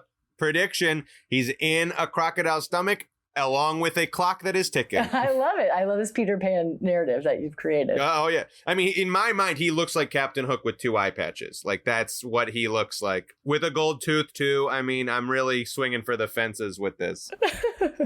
I see like a Moby Dick with like a corncob pipe and a giant beard. But I like your version. I'm sure yours is probably much more correct. But the theatrics, I love the idea of a pirate with 2 eye patches. Like, and I can just see him like yelling, like, like being very animated about stuff that he just can't see, and he doesn't let the eye patches get him down. Don't let these eye patches get you down. Don't let them. You're still the captain. So June 1832, the Twins debut on their own in Buffalo, New York. They tour extensively through New York, New Jersey, Virginia, and Ohio. They often charge 50 cents admission. Reasonable. They keep the show the same. But they're now billing themselves consistently under Siamese Twins. And not boys. Right, not boys. Yeah, now that they're in charge, we can be men. Yeah, exactly right. They are wearing American clothes. They only speak English to the audience, and they refer to themselves as men, not boys. There you go. July 1832, Captain Abel Coffin finally arrives back. Uh-oh. And discovers Chang and Eng are gone. He's like, what the fuck? Where are they? Yeah, it's like, as per the contract, you old fuck, they don't have to be here anymore. He blames them leaving on former manager and caretaker James Hale, claiming that James Hale had led the Twins to leave. He like drove them to leave. It's like, you have the contract, dude. Like, what are you fucking talking about? Do you have some of that Dr. Cocaine? Have you been doing too much of it? What's going on here? Yeah. He's like, you did it. You made them leave. And it's not my fault. It's yours. Yeah, it's like, buddy, you've been in that croc stomach too long. Like, just read the contract that you have. So Captain Coffin goes to track down the Twins like a fucking nutball. Uh-oh. Yeah, fucking Dog the Bounty Hunter. And he finds them on their independent tour in Bath, New York, which also... Bath, New York? You're from New York. What? I'm from New York. I've never heard of Bath, but I also don't read maps. When Coffin returned to Hale after he saw them in Bath, Coffin said he gave them a, quote, good thrashing. Well, how is that a selling point to Tony? I think that Coffin's trying to be like, I showed them what's up, and so he doesn't look like an idiot. Mm-hmm. But he also was gone for 7 months past when he was supposed to come back. So Coffin said he did his best to convince them to return, but in the end, Coffin was scolding them, and it ended in a tussle with the Twins. Yeah, of course it did, because they kick your ass if you give them a hard time. They have 4 arms, and you only have 2, so I'm pretty sure they won. He can't see. There's no way that he could win. Yeah, he has 2 eye patches. Come on. So Coffin, it's alleged that Coffin wrote to Susan, his wife, and, quote, said, "We have had much talk. They seem to feel themselves quite free from me." Yeah, no shit. Because they are. Yeah, because they are, you psychopath. Yeah, so Chang and Eng were done with Coffin for good. Good. And Coffin then made Hale relinquish the copyright for the 16-page bio pamphlet he wrote for the Twins. He was like, that's mine. You can't have it anymore. What? He's like, I made him. How? I don't know. He was just like, I own them from this time frame. So I also own that copyright, that pamphlet. So Hale turned around and wrote a new one in 1833. He's just like, I'm going to write a new one then. And he sold it at the Twins' future exhibits moving forward after 1833. There you go, Tony. Yeah, I'll just rewrite it and use different adjectives and it's fine. Like, an easy thing is like, you can fucking have the old one. I'll do a new one, you idiot. Gar, foiled again. In 1833, the Twins expanded their tour into Ohio, like I said, but they spent 5 months there in Ohio, and then they moved into Kentucky, Tennessee, Alabama, Mississippi, all with great financial success. So now they have a whole new operation with people that they like and trust. That's good. That's what you want. So they've established themselves on their own, and now they're ready to move upward and onward. In January 1835, they embark on travel to Cuba and tour and vacation there for 4 months. Ooh. They return to Philadelphia April 9th, 1835. They spend the summer exhibiting at the Peales Museum in New York City, Albany, and then they head to Vermont and into Canada. In October 1835, Chang and Eng, now 24 years old, they take a vessel and travel to England. In first class, I hope. That's exactly right. They did take first class. Now they call the shots. They arrive November November 24th in Dover, and they began a tour into France, a place that they were prohibited to enter the last time that they were in Europe. Yeah, what changed? That fucking old buzzard who said that it was going to make mothers like... Yeah, they were now allowed in there. They can have that good bread. They were famous enough to enter at this point. Funny how that works. You get famous enough and all of a sudden you're not going to destroy the youth. Right? They continue on to exhibit into Holland and Belgium. However, they still experienced curiosity and want for examination from the medical community in most every place. Yeah, the doctors can't stop pinching. In Paris, they allowed a French surgeon to perform an experiment on their connecting band, which made them faint, either from pain or fright. What did he do? Just like put acid on it? Like what the fuck? I don't know what he was doing, but he was doing something. It can't be good. I mean, they agreed to it, so he must have not been, maybe he was pinching it or something. Or yeah, he sold it as like it's not going to hurt that much. Or I mean, even if someone was just walking towards me with anything sharp, that would make me faint immediately. Yeah. I'd be like, oh. He just has big pinchers. He has a giant crab claw. He's like, I just want to see what would happen. Yeah. So they were continued to be examined by the medical elite in Paris to be written about in medical journals. In Holland, they stopped performing their acrobatic act, but they were still a hit and even were invited to the royal palace by King William. Royalty loves them. They love them. They do. Well-oiled machine at this point. They make their way back to the States and they arrive in New York in August 1836, still charging the admission price of 50 cents. And it didn't matter where you lived or how big the place, the interest in these men were still the same, and they were fascinating to encounter beyond how they appeared. I mean, they're one of a kind, not only physically, but like they fucking have a good act, you know? Yeah. They traveled the globe. They spoke many languages and they could perform these unique feats of strength and acrobatics. All of those things were enough for most people. Sure. I mean, they have the strength and agility of two men. Like, yes, they do. That's exactly right. The options at them are like quite unheard of, you know? They would continue to have engagements with the Peale's Museum in New York and in Philadelphia and Albany and Baltimore for extended lengths of time. So Peale's Museum is like a traveling exhibit, kind of like Barnum's Museum, like an exhibiting museum that would tour, though, into different cities. Oh, okay. Put the building on wheels, drive it around. So they would have long engagements with that museum, so they would have profits coming in, and it was kind of like that was their staple spot. So they made a lot of money there. During an appearance in New York, the men learned of Captain Coffin's passing on August 28th, 1837. The alligator finally got him. He passed of a severe fever. And so they're like, well, okay. As a result from getting bitten in half. Bitten, right, by an alligator. He says his forehead is burning up, and he just has nothing below the waist. Gar! It's a shame I escaped the beast only to die of a fever. I couldn't see the alligator coming because of my patches. Yeah, my patches. I could just hear the ticking of his clock. It's also noted in New York, the twins meet a physician named Dr. James Calloway.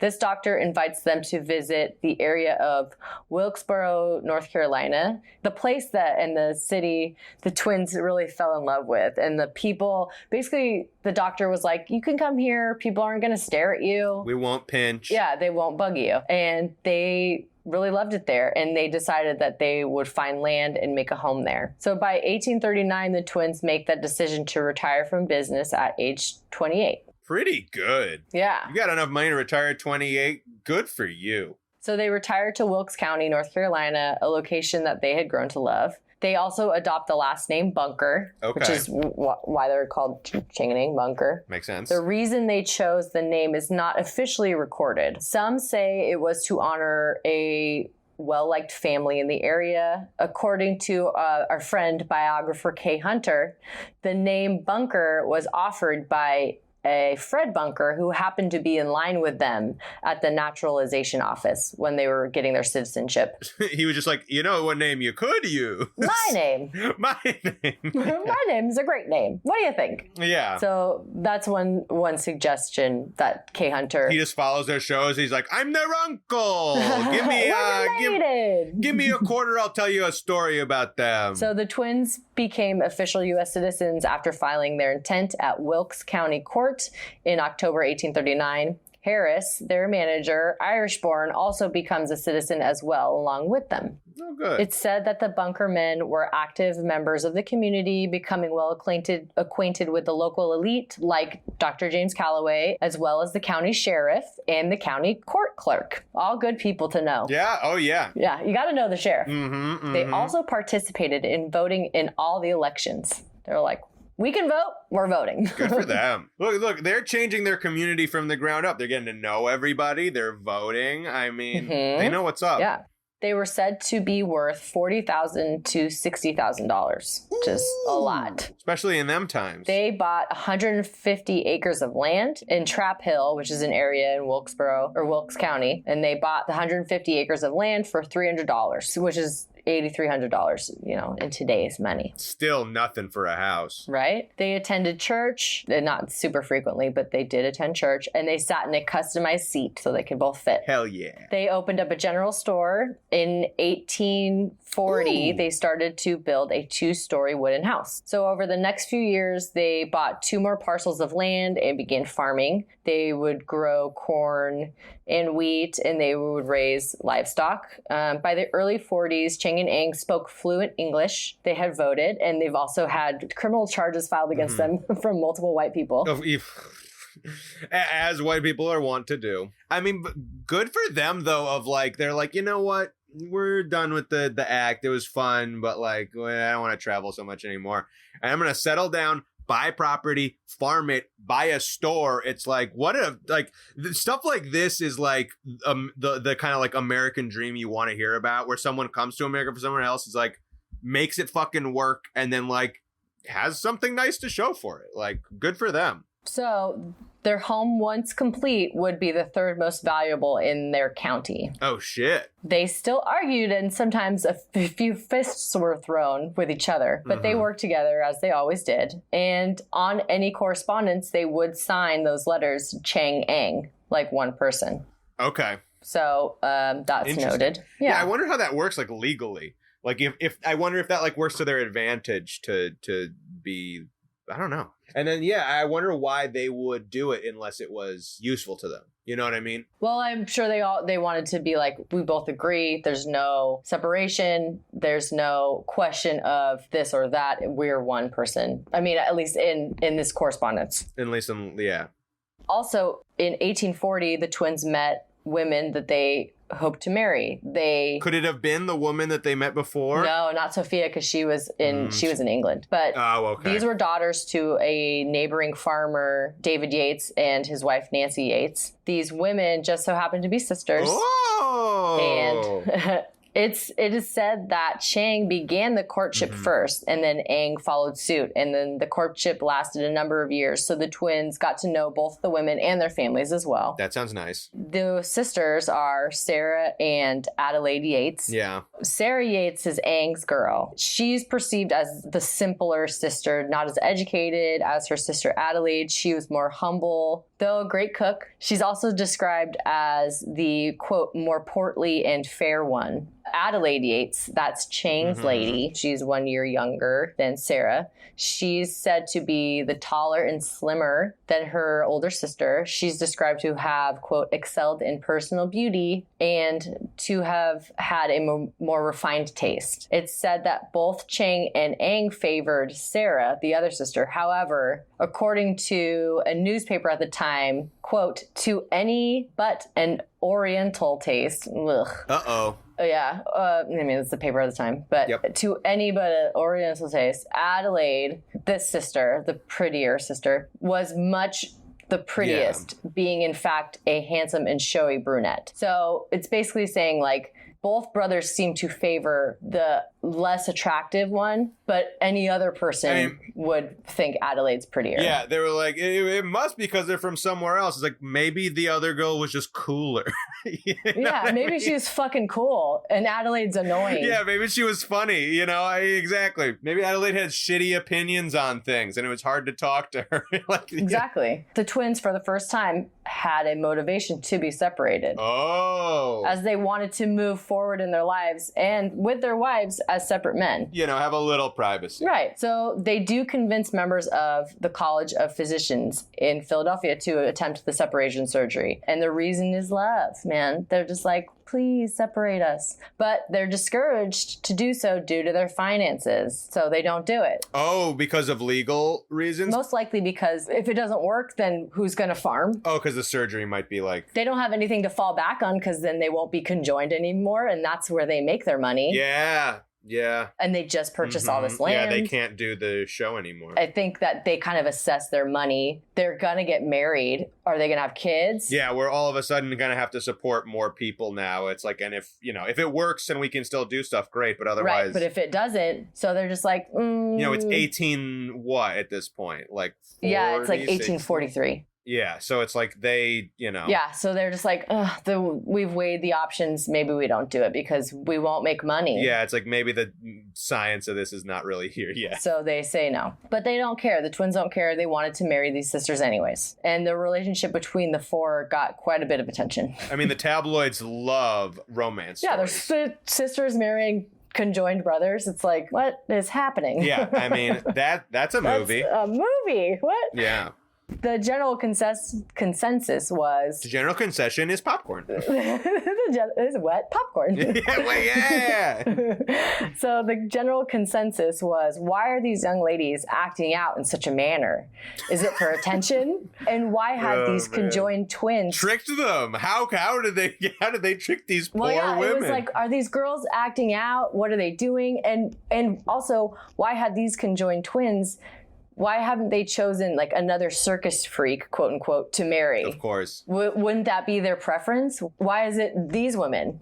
So these are like things that the public is saying. Of course. They're confused. They just don't understand. So not only was the curious nature of the union between the sisters and conjoined brothers a topic to pique disapproval, but two women interested in a so-called freak was just like, they couldn't handle it. Mm-hmm. Like, how could it be? And also sisters sharing twin brothers. How does that work in the bedroom? That was like a huge thing. You're like, how could that ever be the case? How are they going to bed together? And like... How are they going to boink? Yeah, how are they going to do it? They're going to have to see each other boinking. Yeah, who's going to be with who? What's going to happen? They couldn't put up a curtain or something. Yeah. What was worse than that response was the public was super focused on the twins' race. And the interracial marriage aspect was frowned upon perhaps even more than any other elements. Yeah, I bet. People were just like, and also, what? And also, they're from somewhere else. You can't do that. So despite public approval, the twins and the eight sisters marry on April 13th, 1843 in a double Baptist ceremony at their home. Good for them.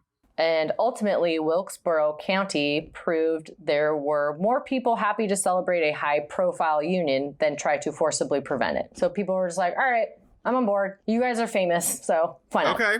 Yeah, you've won us over through a lot of money in shows. We will put our racism aside because you're celebrities. But the disapproving public expressed their feelings the night before their marriage by vandalizing. They vandalized the Yates home like real good.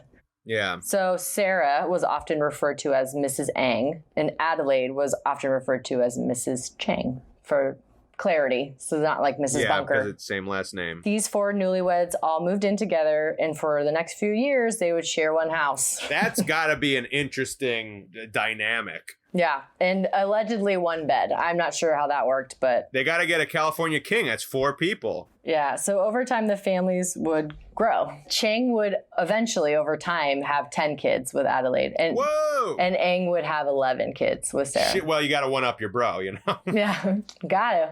21 babies in the same house. Yeah. Well, they eventually moved houses, and we'll get into that. But their first children were born 6 days apart. Wow. Over time, the confinement of the one house and the one bed began to wear on the families, and they needed another option to keep the peace, and mainly between the sisters, because they were just like, this fucking sucks. He's like, you guys might be used to being around each other all this fucking time, but we are not. We don't like it. Yeah, you may have boned together in the past. Yeah, we don't do that. But we are not as okay with it. I didn't really delve into reports of how the sexual happenings went down, but... I mean, I can't imagine there's that much factual actual evidence, you know, unless they're like, let me tell you how I fucked my wife. Like, what? Yeah, with my brother in the room. It was cool. Awesome. We high-fived, and our wives didn't like it.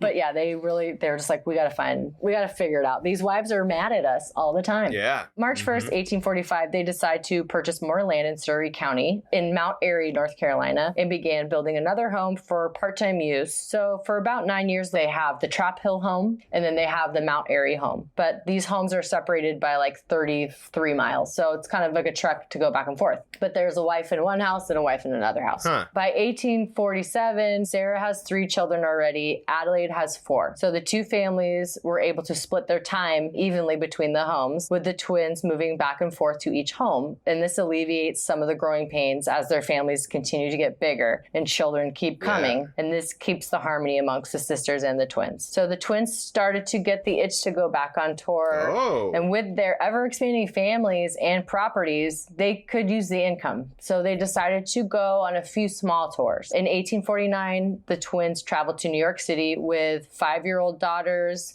Catherine and Josephine. Postings had described them as the living Siamese twins, Chang Eng, and their children. So now they're bringing their children on, and that's part of it. It's like, look at us, and we have kids now. But unfortunately, with poor management, the tour was kind of a flop, so they had to cut it short. So they returned to Trap Hill, as that was their primary home, and that's where the farming was taking place. And although they were part of the elite society, they still were observed performing manual labor from time to time, and I thought this was very cool. You'll like this. They were seen doing some physical stuff. They're physical guys. They would be doing stuff around the yard. They would chop wood. In particular, how they would chop wood was they would wield the axe either with all 4 hands for more force, or they would rapidly alternate taking turns swinging. Oh, shit. So they would just be like all 4 hands, or just like boom, boom, boom, boom, boom, boom.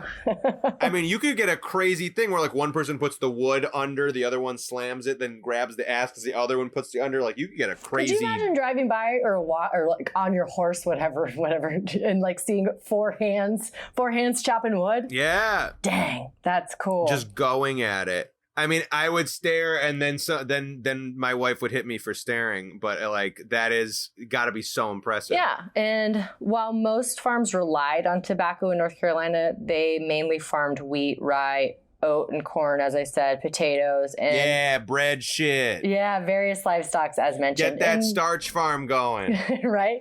And this suggested that they were farming, yes, to sell goods and to have their general store and stuff, but also to feed themselves and their children. Yeah, make French fries for their babies. Yeah, and they also had enslaved people on their farm. Oh, come on, guys. Yeah, they did. Sadly, by 1850, they did have people as property on their land, and it's reported that they had up to 18 humans enslaved.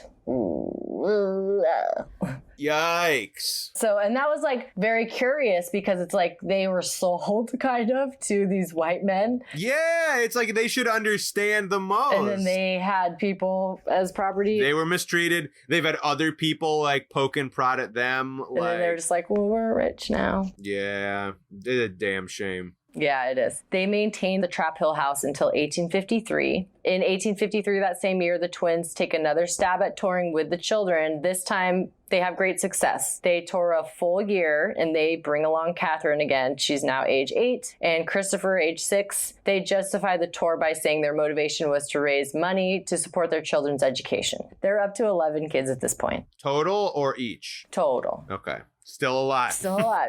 On this tour, viewings were not elaborate, but more like a passing through. We walk through. The twins would sit with their children. They often spoke and mingled with the audience and talk about their families, their marriages, and they would show off their wit and political knowledge. Mm-hmm. Upon returning from their tour, they decided to wrap it up at Trap Hill, and the distance between the Mount Airy house and the Trap Hill house was, like I said, about 30 plus miles. Yeah, it's a lot. Yeah, it's like a day's travel, probably. Or at least. The twins made the choice to be solely at the Mount Airy property, and they divided the land into 2 sections, allowing this creek called Stewart's Creek to be the middle marker that separates the homes. So they built 2 homes on that property, the Mount Airy property. They did the thing that twins do where it's like, we share a room, but we're going to split a line down the middle. You stay on your side. I stay on my side. Exactly. So the creek was the middle marker. So there was less than a mile in distance between the two spaces that they separated. But there was a house on each. There was a farm on each. So they could walk to that. Yeah, so they could walk back and forth. And this solved the issue of trucking that 30 plus miles back and forth from the trap hole house to the Mount Airy house. So now they're just next door and they have a dedicated home for each family, easy to get to. And this really helped alleviate the rising tensions between the sisters that were ever there. Yeah, which is like what you spend Yeah, you even have to travel a full day, and so all of that's gone. So they're just like, this is perfect. They're in visual distance of each other, of their other house. So the deal for the houses was this. The twins would alternate which house they used 3 days at a time. The twin who owned the current house could elect to do whatever he wanted with his brother complying and keeping silent the whole time. Vow of silence for 3 days. Yikes. So Chang's at his house with his wife. Eng is like, I don't say nothing. You're not even here, right? Like, I'm going to read my book. That's it. Whatever Chang wants to do at his house, you're doing it. And then when you go to Eng's house, whatever Eng wants to do, Chang has like, you're along for the ride, friend. You got to do it. We're fishing, swimming. Yeah, whatever we're doing, we're doing. Like, so that's how they did it. And that guy kept silent, like was not there. That's nuts. Maybe he was allowed to make like judgmental grunts. I wouldn't do that. He's like, we're watching what again? This movie again, gotta hate it. Ugh, pick a new one. So in addition, they would continue to farm on these properties. They would farm the tobacco at this farm, and then corn, beans, peas, potatoes, and fruit. And they would continue to raise livestock. They did invest much of their profits in people, owning people. Boo. But we are now encroaching the eve of the Civil War. What state were they in again? North Carolina. And with a total net of almost 30,000, they still continue to exhibit. October 1860, they signed with famed P.T. Barnum for a month and exhibited it at his American Museum. Oh. So this was in his New York one where he had the animals and stuff. Yeah. And it's funny, a lot of people think that P.T. Barnum made their fame, but like they were famous way before him. Yeah, clearly they had an act for a while. I mean, since what? They were like 14 or something? Or yeah, they were 18. They're 18, yeah. But now they're 49. Yeah, seriously, they've really been touring for a long time before that. I mean, they had fucking 2 houses. And 2 wives. Yeah, they were doing fine. So after completing their month stint with Barnum, the twins depart New York City on November 12th, 1860 by way of ship and then train. And then they arrive in San Francisco on December 6th, 1860. And they do a tour in California. In California, people do their best to manage like their ignorant reflexes during that time because there was an influx of Chinese immigrants. That coincided with them arriving. Okay, yeah. People in California were just like, I don't know how to handle this. You're here and we're entertained by you, but we also hate that there's so many Chinese immigrants coming here. But we like you. Yeah, it was like, we like you guys. We don't know how to feel about other guys. We don't. Is it bad? We don't know. The twins arrive along with two of Eng's sons, Patrick and Montgomery. They face the reaction of California head on. They're just like, deal with it. And as usual, Chang and Eng were given a warm reception from audiences. I mean, these two must have had a lot of charisma because it seems like most places they go, they handle just like people just like them, like they must be charming. Yeah, they're mixed with they have some mixed reports, even though they had like a lovely response from people, but some reports on their performances in California took various opinions on their race and nationality. Of course, some publications refer to them as yellow, but in the same breath they say they are, quote, the greatest of living curiosities who had made much noise in the world and are certainly worth seeing. Yeah, it's like, despite the fact that they're different, they're really good. So Chang and Eng and Eng's children leave California February 11th, 1861. And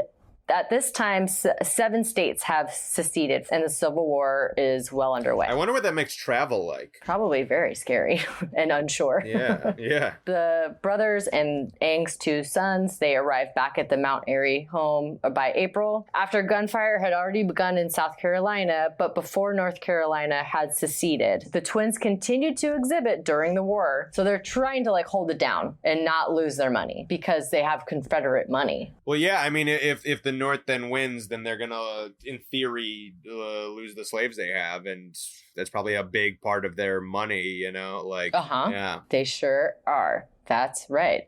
So throughout the Civil War, there were various newspapers that would compare the twins' conjoined state to the unrest between the North and South, an analogy used in several metaphors. Except both of them agree about what they're doing. Right. Like, they would just use them as an example, even though they were I mean, flowery language, they got to sell papers. They're going to do that. Well, so many newspapers fictitiously wrote that Chang and Eng were not seeing eye to eye with each other on the issue of secession. The New York Tribune ran a story containing a colorful allegory that claimed to be an account of an argument had between the twins while on Barnum's show. It was that Chang, the more difficult and irritable twin, wants the ligament connecting them to be painted black, signifying the key issue of slavery, but that Eng does not. Chang says that his union with Eng is to be dissolved, while a Dr. Lincoln reasons that a separation surgery would be dangerous for both parties. So the New York Tribune runs this story and uses them as an example. Yeah, just trying to do metaphor about what they want for the country. And the only grain of truth to the story was that the twins had discussed a divide down the middle, but only in regards to a legal division of their property, their land, and separate wills, simply formalizing their separate living situations since they had gotten married. That had happened on the show, at Barnum's show. It wasn't an argument, it was a discussion that they had. And then someone had taken it. Yeah, it's like we thought about it because our wives hate that when we have sex, we have to be in this. They have to be in the same room. Yeah, they don't like that we bone together, so let's not do that. And then they turned it into a comparison to the Civil War. Totally the same thing. Following the end of the Civil War, 1865, the twins are aged 54 years now and have taken a hard hit financially from the war. Any and all loans that they had pending and that were owed to them pretty much moot at this point. And if they were repaid, they were repaid in Confederate dollars, which was fucking kindling at that point. Fucking, like, it's just, yeah, it's like Disney bucks. Like, it just doesn't matter. Fucking here's this Monopoly money. Yeah. So, and also all of their enslaved property were emancipated. Good. So, which technically were assets, you know, and those were gone. So their savings was now depleted and to $2,100 from like $30,000, which was like nothing. That equals to today $34,000. That's like nothing. Yeah, it's not going to last you that long. So now they had very little option but to exhibit, to maintain their status quo, to keep their land and their farm. Well, they bring your 21 children. I mean, that alone is impressive. Yeah, no shit. Yeah, they need books. They need to learn. Newspapers criticized the twins after the reports of their lost wealth post-war came to light. The twins were up against some considerable odds as well, because on this new tour that they had to go on to regain their wealth, Northern audiences were now aware of them being former Confederates. Oh, yeah. So they're like, fuck and off, enslavers. buddy. Yeah. Yeah. So the twins decided to counter this heat by presenting themselves as old men, and they had many children to care for, and they had little choice but to support their state over country. In addition, the men voiced the fact that each of them had a son hurt in the war. So one was injured and one was captured. Really? Is that true? Yes, that is true. So their children, wait, how old were their children that they were they were like soldiers? I guess that makes sense because time would continue. I just have kept imagining these as like actual children. Yeah, one got shot in the shoulder and one was captured, and he That's had scary. to like eat rats and was sending a letter to his dad and was like, this is what's happening and it sucks. And then he eventually got released. But yeah, they continued to exhibit off and on for the following years in attempt to rebuild their small empire that they had created. 1868 through 1869, Chang and Eng made a final trip to the UK, heading to Britain, still feverishly working to recoup their lost wealth. Yeah. And they also visited physicians for research and exhibiting. Yeah, like anyone who wants to look, we will fucking just pay us and we're all right. They would lecture about their fascinating lives. This was their last visit since 30 years that they had been to the UK. Wow. Chang's daughter, Nanny, came with them, and Eng's daughter, Kate. And they were both in their 20s, and they had never been overseas or that far away from home. So it was very exciting for them to go on the trip as well. Yeah, sure. And offered kind of a full circle to their exhibit, going to the UK. Yeah. You saw us when we were young. You see us when we're old. We got babies now. And we got babies adults. now, and they're adult babies. Yeah. They are in their 20s. In 1870, Chang, Eng, and two sons went to Germany and Russia, and they wanted to further explore Russia because they had never been there before for travel. Like, hey, Russia's big. Let's look around. Yeah, but they had to cut the trip short to avoid the developing Franco-Prussian War, so they just had to leave. Yeah, you want to avoid that. Yeah, they're like, we're in another war, let's get out of here. Yeah, we've already been through one. So on the ship back home, Chang suffers a stroke. Oh, shit. Resulting in his right side, the part toward Eng, becoming paralyzed. Fuck. Like whole body or just that part? Just the right side that's closest to Eng. So the connecting band side, the closest to him. Jeez. This would effectively force them to retire. Yeah, absolutely. And Eng would have to then care for Chang. Yeah, because then he basically has to like... Kind of pull him a little bit. Yeah, it's kind of like you've gone from 4 legs to 3. It's like you really got to support him. Like one person is basically a crutch for the rest of their life. Right. At this point in 1870, the twins had ticked up their nest egg and were now worth $30,000 in total, equivalent to about $600,000 now. So not bad. Yeah. Chang and Eng were now 59 years old. Eng enjoyed good health towards the end of his life. However, Chang's right side was paralyzed following the stroke, as I said, and eventually his right leg needed to be kept in a sling. Like he had to just keep pulling it with him. So from then on, Chang started to drink a little bit more, perhaps from depression, and unfortunately remained in poor health. Yeah. At age 62, Chang contracted bronchitis in January 1874, and the family physician recommended that he stay indoors and warm. They had to switch houses. January 15th, the twins were scheduled to switch homes, as they did every few days, and traveling that almost mile to Eng's house across the creek. So Chang was affected by this move, and he was already in poor health and trying to stave off this bronchitis that he had. But after getting inside, he seemed to have recovered somewhat by the next day. However, by the evening, Chang found himself having a hard time breathing. So Chang insisted the twins slept sitting upright in a chair in front of the fireplace to keep warm and so he could breathe better. Eng was healthy physically, so he was doing fine, but he was so tired. Like, he was just tired. Well, yeah, he's carrying his brother everywhere. Yeah, he was having a hard time sleeping every night. Chang was ill with bronchitis, so Eng was just not sleeping because his brother's coughing and not sleeping at all, so tossing and turning. So he's not sleeping either. So Eng requests that the twins move to the bed. So they moved to the bed. And the morning of January 17th, 1874, one of Eng's sons comes into their room to wake the twins. And it's reported that the boy exclaims, "Uncle Chang is dead," to his father Eng, who then Eng responds, "Then I'm going." Yeah, it's like, I can't.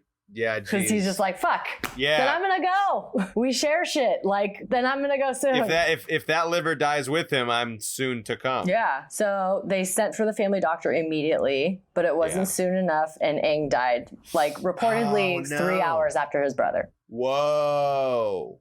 That's wild. The New York Herald ran a front page story about the Bunker's death, which attracted public demand for an autopsy, as well as attention from William Pancoast, who successfully petitioned for the opportunity to study the twins. It was rumored that Pancoast and other doctors had offered money to Chang and Eng's widows to inspect the twins, but what was probably the case more likely was that the doctors pressured the sisters to give them the bodies, being like, it's for science and you should do this. It's for science. We shouldn't have to pay you or your children. They would want this, blah, blah, blah. It's fine. It's just your fucking loves of your lives. It's fine. Yeah, give them to us so we can rip them up. Yeah. It sounds fine. So the bodies were preserved for 2 weeks in the cold weather in North Carolina. Throw them in the snow, yeah. Yeah, just toss them in the snow. It's very cold. And then an express train retrieved them, delivered them to the College of Physicians in Philadelphia, where later, an autopsy was performed. The twins' final autopsy reported that Chang had most likely died of a cerebral blood clot. And the cause, and this is ridiculous, the cause of Eng's death was left unclear. Broken heart. Well, so Pankos and colleague Harrison Allen attributed it to shock. Eng died of fright upon seeing his dead brother, based on the fact that Eng's bladder had distended with urine and that his right testicle had retracted. So that equals fear? You could just be cold. I'm not a doctor, but I'm pretty sure, what? Like, balls don't work like that. His testicle went up, so that's scared. Yeah, I mean, because doctors are like, yes, when a man gasps suddenly, his testicles shoot up into him. And if it stays there, you die, and that's dying of fright.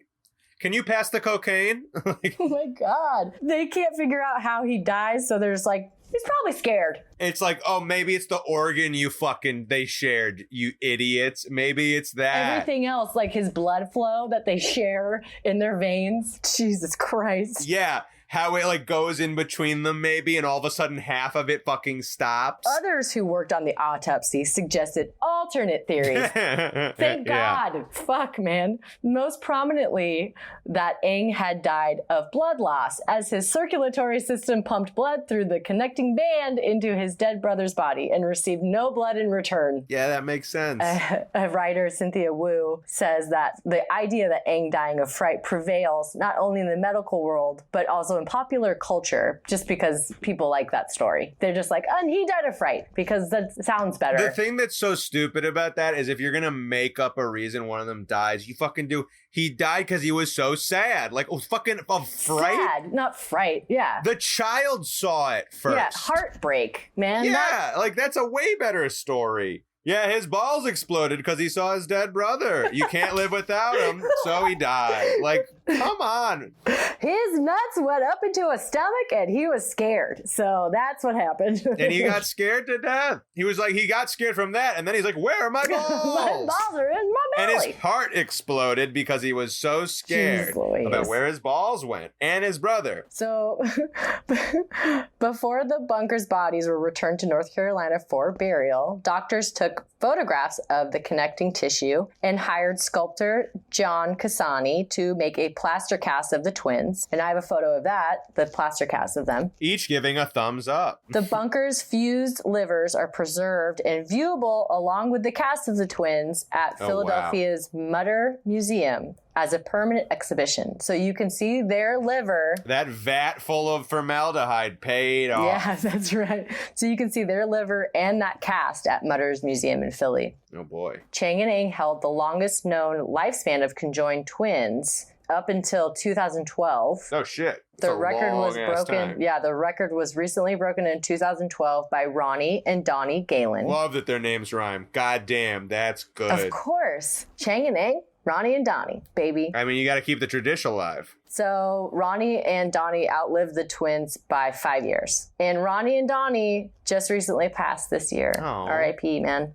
1951 to 2020. So they now hold the world's record for longest lived conjoined twins. But till 2012, that's pretty good. That's a long, long time. Because they died in like 1860, 1850? 1874. 74, oh, yeah. Still, that's a long ass time. Yeah. It's 100-something years. Today, direct descendants of Chang and Eng's 21 children number over 1,500. Whoa. Much of whom still reside in North Carolina. That's a lot. That's a lot. Yeah, it's a lot. I guess when you start off with 21, it's just going to get bigger from there. That's like you tell a friend and the friend tells a friend kind of a deal, like on turbo mode. So the Bunker pedigree contains 11 sets of twins, none conjoined. The first set of twins was Eng's great-grandsons, also named Chang and Eng. That's nice. So that's the story of Chang and Eng Bunker, the original Siamese twins. Wow.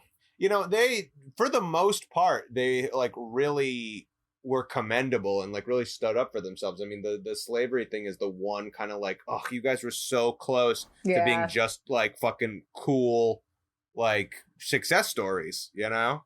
That's true. They were almost perfect. They were. And they don't, I mean, that story had a lot of things that you want. I mean, it had romance, it had pirates, it had money. Like, twists and turns. It was crazy. Twists and turns. So that is wild and wonderful story of Chang and Eng Bunker, the first Siamese twins. Indeed. So now when people say Siamese, they'll know why, because it's not proper verbiage. Yeah. No. As we find out, it is not.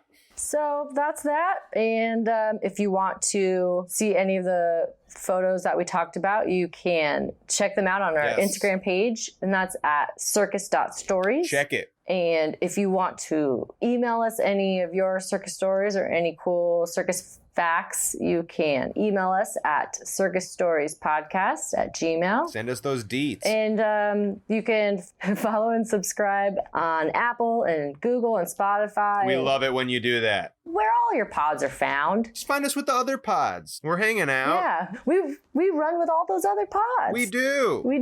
And if you haven't checked your boilers by now and how they're functioning, please, you really should. For the love of God, just regular maintenance. It's all we ask. Yeah, stay tuned for our next episode. Very exciting. And we'll see you next time. See you next time, ladies and gentlemen.